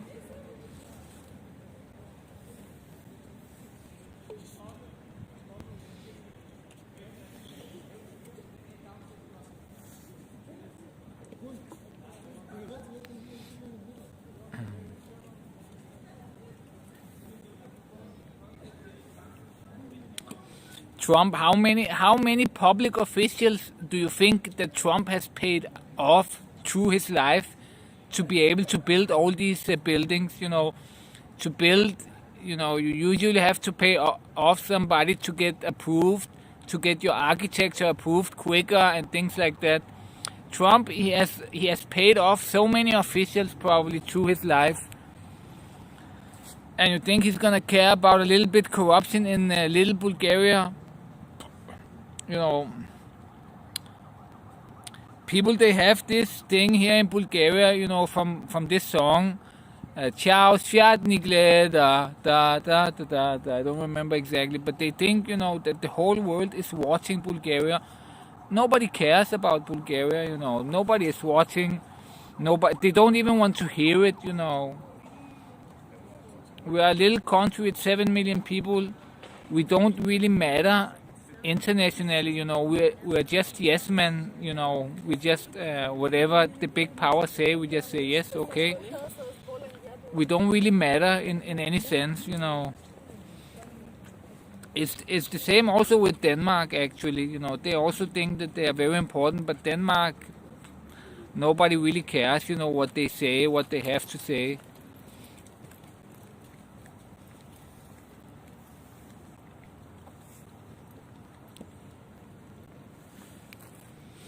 That's why I thought it was funny when some Americans come and Nelly starts asking him, what do you know about Bulgarian history?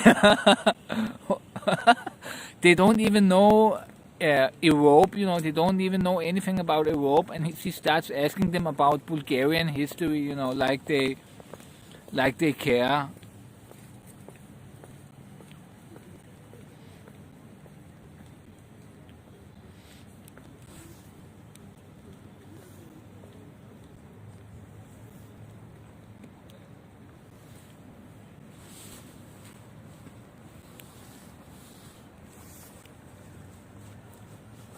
Yeah, so I even don't know. So I even don't know the Bulgarian history that well. And you ask some Americans, what they know. I don't even know it,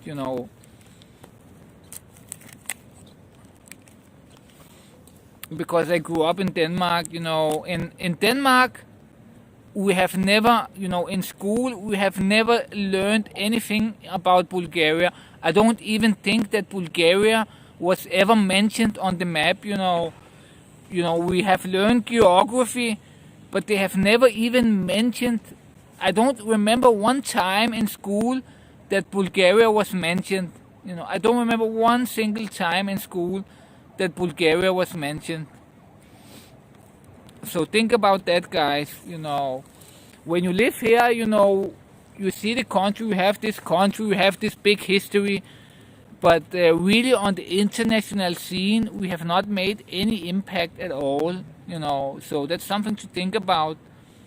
Is we have to start invading some countries so people learn about us. If we invade Macedonia, then people will know about us. If we do some invasions, maybe.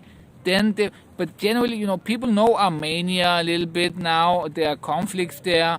They know Albania, they know Serbia, but Bulgaria, it's not even mentioned, it's not even. I have been in 3 public schools in Denmark. No, I have been in 4 schools when I was little, from 1st to 10th grade. I've been in 4 schools. And not in one of those schools did we learn about one word. And Bulgaria was never mentioned.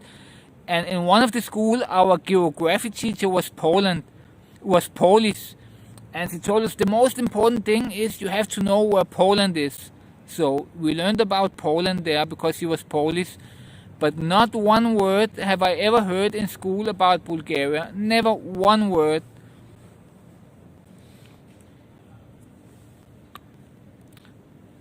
So think about that, guys. We need to do something so people know us, And the thing I can, who invented the computer? Nobody,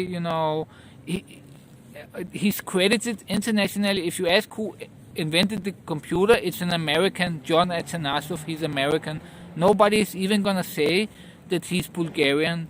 So we don't really have anything anymore that is, that other people find worth mentioning internationally. So we must do something to get recognized, to get mentioned, because nobody says anything about Bulgaria. So I suggest maybe we find a country to invade. I think maybe easiest would be Macedonia. So if we invade Macedonia, then we will be on everybody's tongue again, Then the whole world will watch us.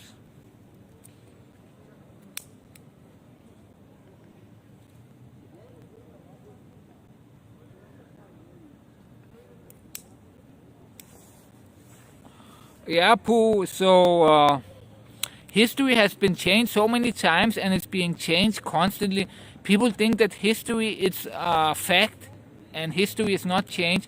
History is getting changed constantly. When you went to school, now when the children get to school, they learn different things, and their perception of history is much different than yours. And the next children, they learn different things, and history is changed. It's changed constantly. So what we know about Vasilevsky, it's not what they knew about him 100 years ago. If you could travel back in time and ask somebody about Vasilevsky, you would get a totally different story than you are getting now. Whatever they're telling you now, it has been changed so much. They change it politically. Political leaders, historic people that have different interests, they change it little by little. So we don't really know the truth about anything in history.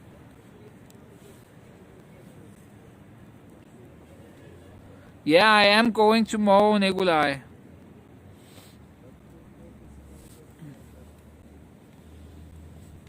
But yeah, they're changing it constantly.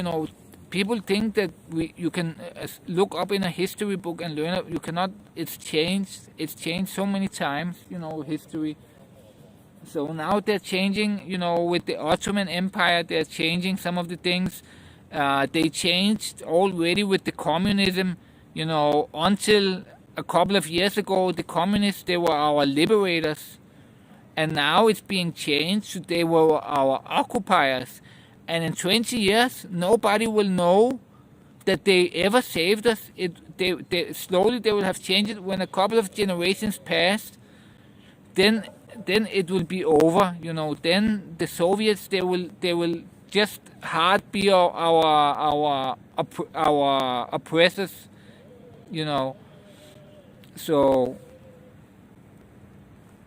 So history is changed constantly, and it's all history, all heroes and these things, they're changed constantly.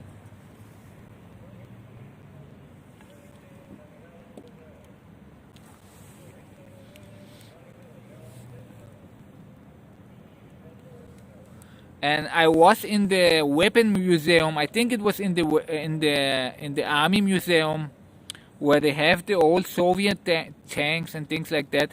And there is this place there, and they say it's Vasilevsky's hair there. It's a big hair, it's big hair. It's a lot of hair. It's not just a little piece. There's a lot of hair, and it looks not real. It doesn't look like real hair, but they claim that it's Vasilevsky's hair. In this case, they have it, in this glass case, and they say this is Vasilevsky's hair, and it doesn't look like real hair. I'm like, what? It looks like,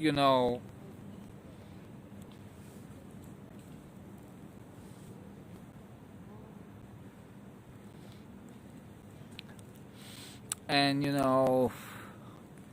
so, and yeah, and they have learned to take past heroes and adapt them. They are adapting them to fit their needs, to fit their suits.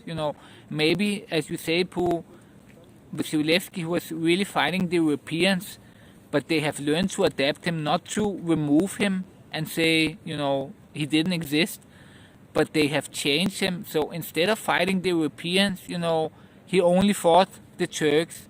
So they have learned they adapt these heroes, so they fit the current climate.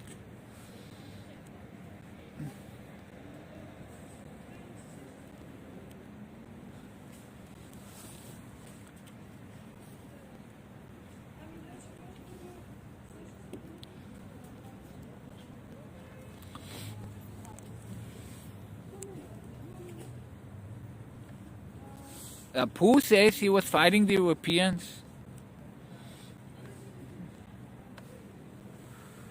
So I have heard something completely different from this broadcast that's called Secret History, Secret Bulgarian History, and they said something different.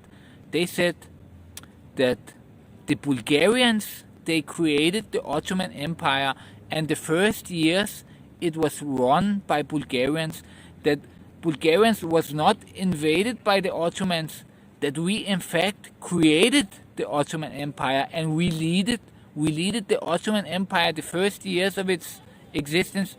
We created it and we leaded it. So it could be that that is true, and there was some infighting, and then they changed history to they invaded us from the outside, but maybe it was really created by us, as it was some secret history somebody had read in documents inside the state, very old documents. He has managed to get them inside the state archives and things like that. I don't remember exactly. And he had found that it was actually the Bulgarians, not the Turks. It was the Bulgarians who created the Ottoman Empire. We made it, we created it, we ran it, we leaded it.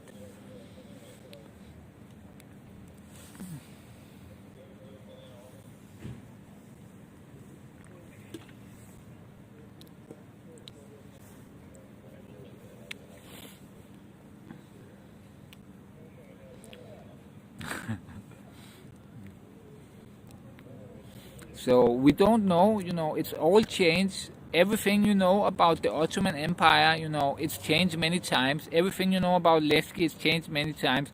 Everything about about the Soviet, it's changed, but we are still not that far away. So, there is still a little bit of the real stuff from the Soviet liberation, but it is changed constantly.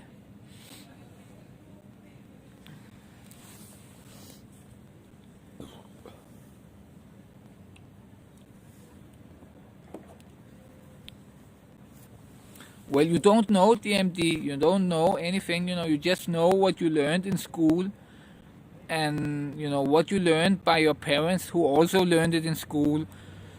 So you don't really know anything really, you're just being told some things, and that's what you believe, and other people tell you, and they were also told these things, but you don't really know.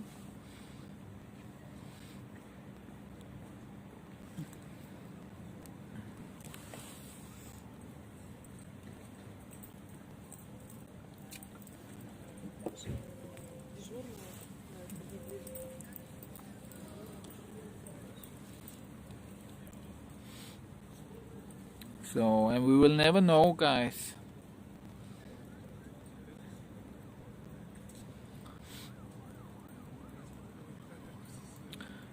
History is wrote by the winners of history, and the losers, their version of history, it gets deleted forever. And there's a lot of these cases, everything is written by the winners. So all history, you know by the winners, you are told by the winners who are the heroes, who are the bad guys, who is this, who is that. It's the winners who tell you. It's not necessarily the good people, Sometimes bad people, they win, and then they make history, as they see it from their point of view. So that everybody has their point of view. When two people are fighting, it's hard to say who is the good guy, who is the bad guy. For one person, from his point of view, he is the good guy. From the other's point of view, he is the good guy, and the other is the bad guy. And whoever wins in these kind of big fights, and they kill the other, then he tells the history, I was the good guy, he was the bad guy, and that's constantly it,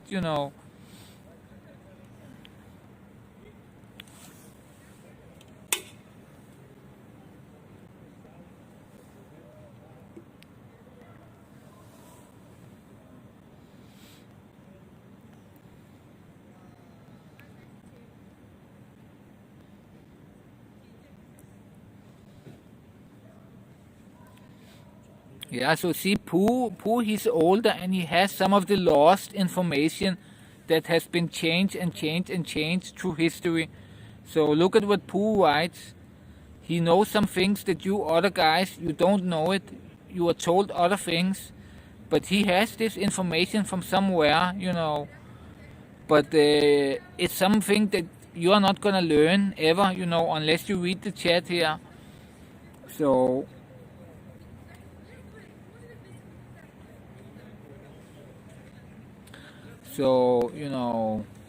you don't know, because back then, Bulgarians, they look like Arabs and Turks, so how did we change? And we became white suddenly. Our looks were totally different back then, So there is a lot of strange things in history that kind of is deleted, it disappeared, and things like that.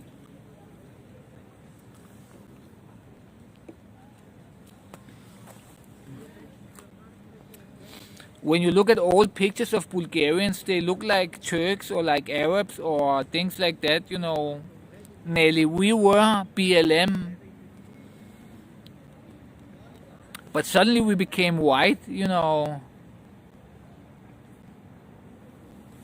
So it's pretty strange, how it changed. Suddenly now we are white people, and then our history has changed,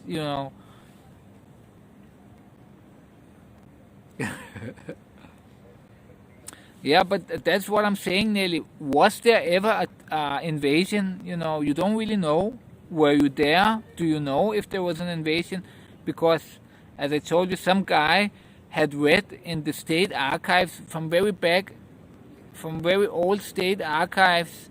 He had managed to find it deeply, deeply dug in, and he had read that the Bulgarians actually created. We were not just part of it. We created it. We created the Ottoman Empire. We created it. We made it. It was made in Bulgaria.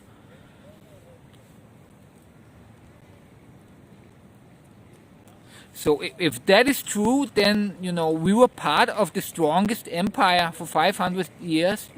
If that is the truth, if we weren't invaded and we weren't forced into it, but we actually created the Ottoman Empire. Imagine that.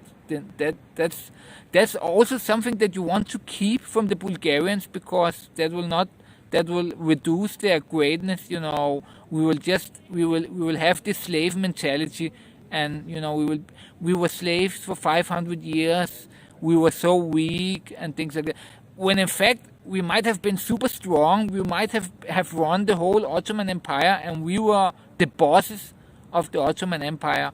That might have been the case, to some historians. I have seen this show, Secret Bulgarian History.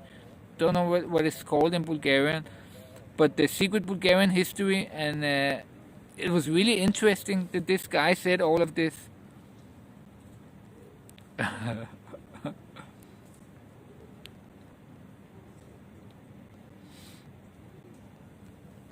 No, but you would be proud too, maybe, if the history was like that. That we were the ones that created it. We were not enslaved into it. Maybe as this guy tells us, we said to Turkey, let's make an empire. We run it from Sofia, and we control it. We control the Ottoman Empire. Then that's not something. Then that is suddenly something to be proud of over, that if we really controlled this big empire, we were taking over all these countries. If that is true, then that totally changes everything we know,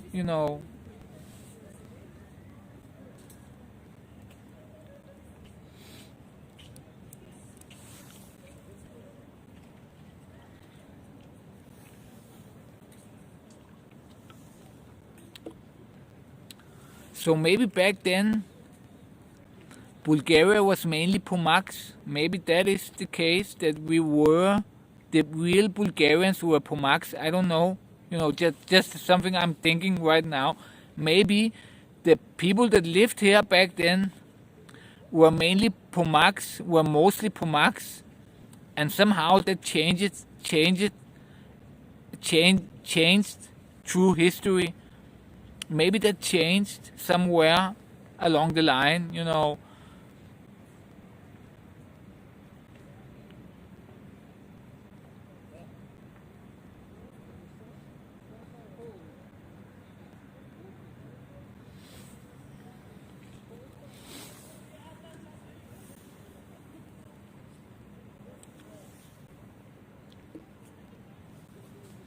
So I don't know. It's just a suggestion, you know. That might have been the case, because as you can see now, the Pomachis, they're getting less and less and less and less.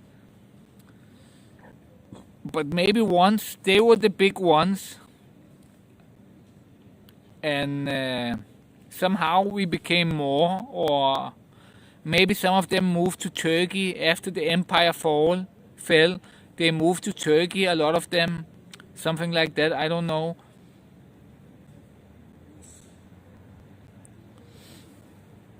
So I don't know.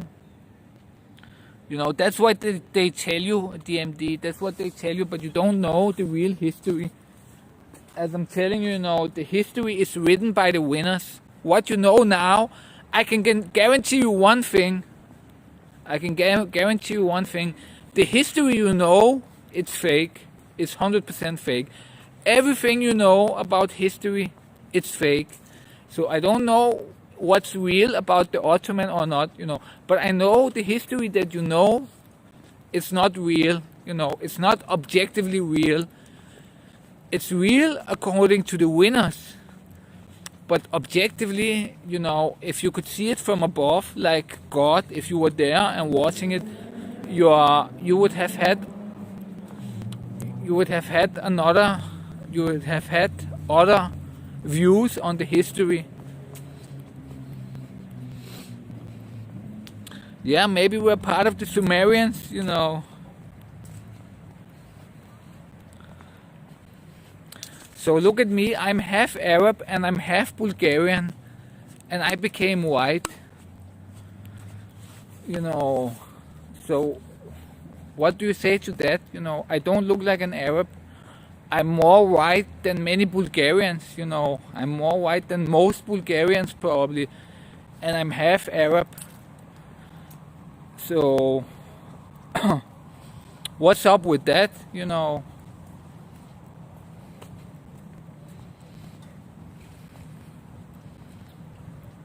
So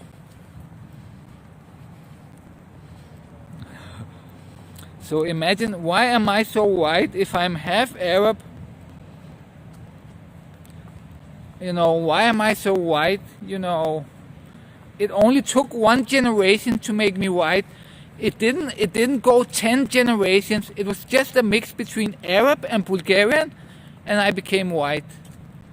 So that little did it take, you know. It was first generation, and I'm already white. Think about that, guys. It did not take 20 generations to make me white. It took fucking only one generation, only one, you know. A mix between Arab and Bulgarian, and I became white. So how is that possible? Think about that, how little it takes. It only takes, it's not even one, it's 0 generations. It took 0 generations to make me white, basically.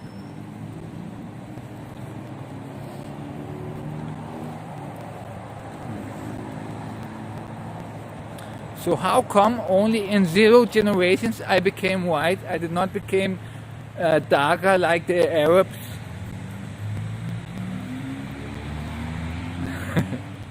No, but the Arabs, they stay black, you know, when they move, they stay black even if there's no sun. So it's not only the sun, but for some reason, you know, I don't look like an Arab.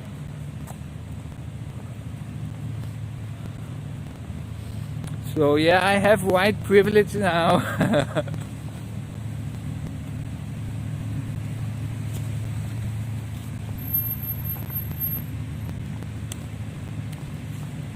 So, and when you look back at the old pictures of Bulgarians, if you look back at the old pictures of Bulgarians, most of them look like Turks, or like Arabs, or like Turks. But as you saw with me, it took 0 generations to make me white and be a white guy. So think about that. It only takes 0 generations and then you're white. So maybe we were all looking like Turks back then, which I think is the case. And somehow we got mixed in with some white people, and bam, in 0 generations suddenly everybody is white.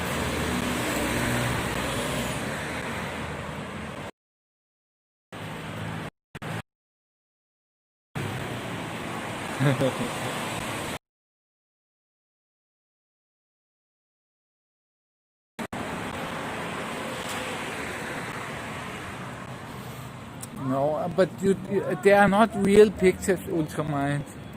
If you have real pictures, they are not old enough. I mean really old pictures. Do we even have a real picture of Vasilevsky? Do we even have a real picture of Vasilevsky? I don't think. There were photographs back then. So, so you know, Jesus, he was black. But every picture you see of Jesus, he is white on the picture. But actually, historians have proved that he was black, and he looked, his face, it was like a black man's face. You know, they have different characteristics in the face. So Jesus, the guy you pray to every day, he was a black man. He was a black man. So think about that. You're praying to Jesus, you're looking at pictures of him white with blonde hair, long blonde hair. But Jesus, he was actually black with black hair, guys. And it was probably like the Africans he had. He didn't have straight hair. He had this African hair probably. Jesus was black. So think about that, guys.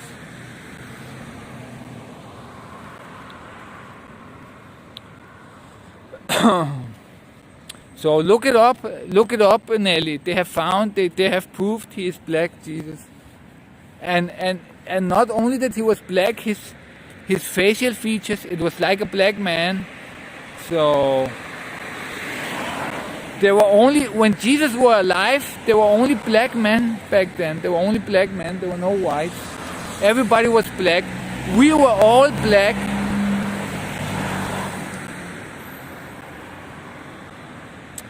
Everyone in the Bible is black, DMD.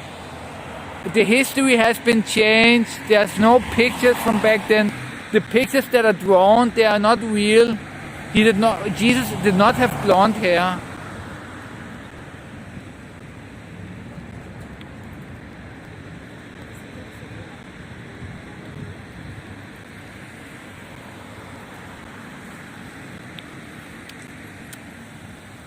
He did not have blonde hair. He could not have, when Jesus was alive, he lived in, where did Jesus live? Where did Jesus live? He lived in a place where there for sure were no white people. He was born in Nazareth in Iraq or whatever, I don't remember, in Iraq or Israel or somewhere there. Back then, they were all black there. There were no white people there, you know.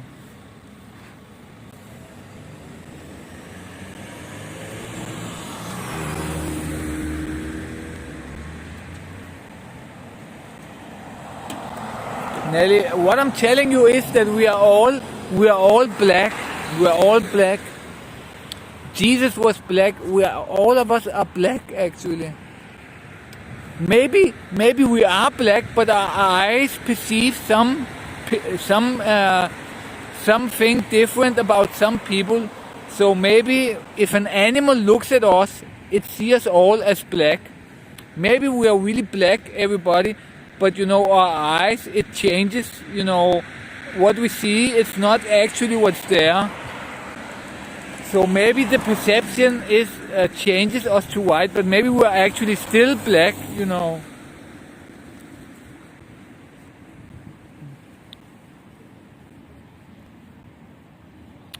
So yeah, so he was, but back then in Israel, Palestine, and all of these countries, there were no white people back then, you know. Now there are white people in Israel, but they came from these countries. But back then there were no white people there, you know. Everybody was black there in these regions. So it's just funny that people imagine Jesus as being white with blonde hair when there was not a single person there that looked like that. How can Jesus have been the only? Was Jesus the first white person with blonde hair? I don't even think in the world there were probably no white people there. I'm not even sure. But especially there where Jesus was, there were no white people. And if he was a white people, he would have been lynched much earlier, because he would just be the only one.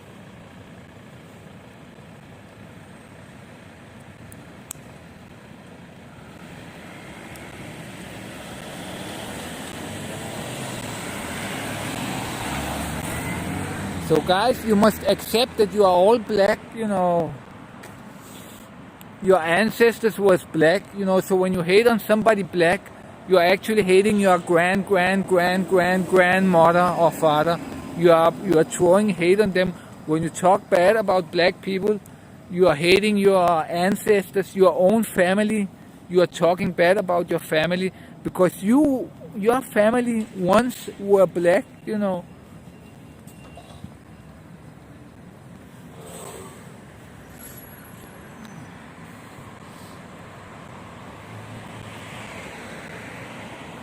Once upon a time, you were black, you know. Not you maybe, but your ancestors. You have family long back that were black.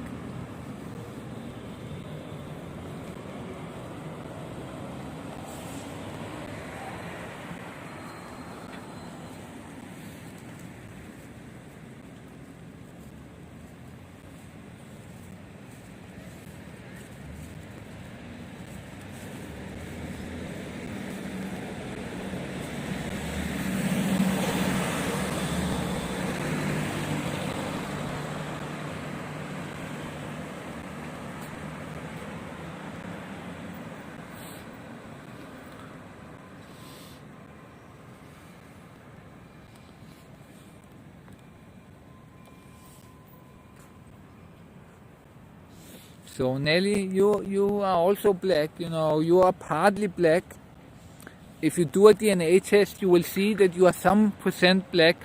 Do a DNA test, Nelly, 23andMe, or what the fuck they are called. Do a DNA test and you will see that you are part black, you are some percent black, maybe 3-4% black, but that means that your ancestors, they were black.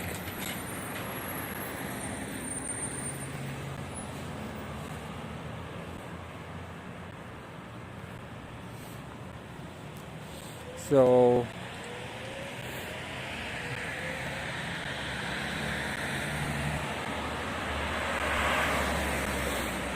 that is the truth, guys.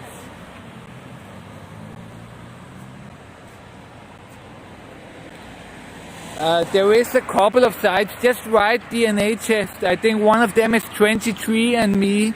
There is a couple of them. Check which one is cheapest. Do a DNA test. It will tell you exactly how many percent of each kind of people you are. And most people, they are partly black. They have some percent black, some low percent, a couple of percent they are black. Which means if you go back, then your ancestors, they were 100% black.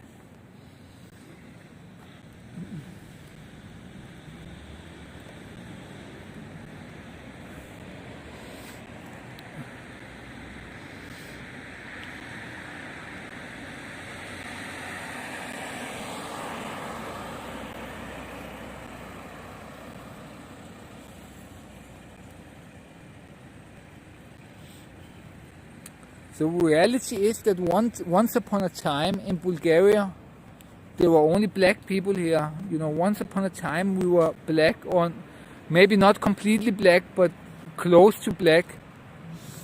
So when you say that some people say black people do not belong in Bulgaria, black people, they might have even created, black people, they created Bulgaria. So imagine them saying that white people do not belong here.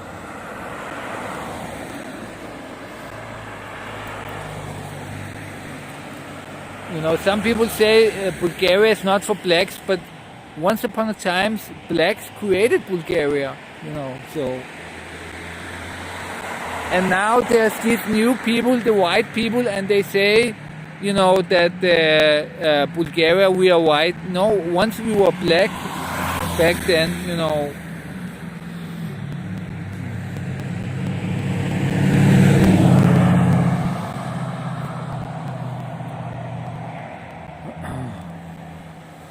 But yeah, guys, I'm gonna go. Thank you very much for today.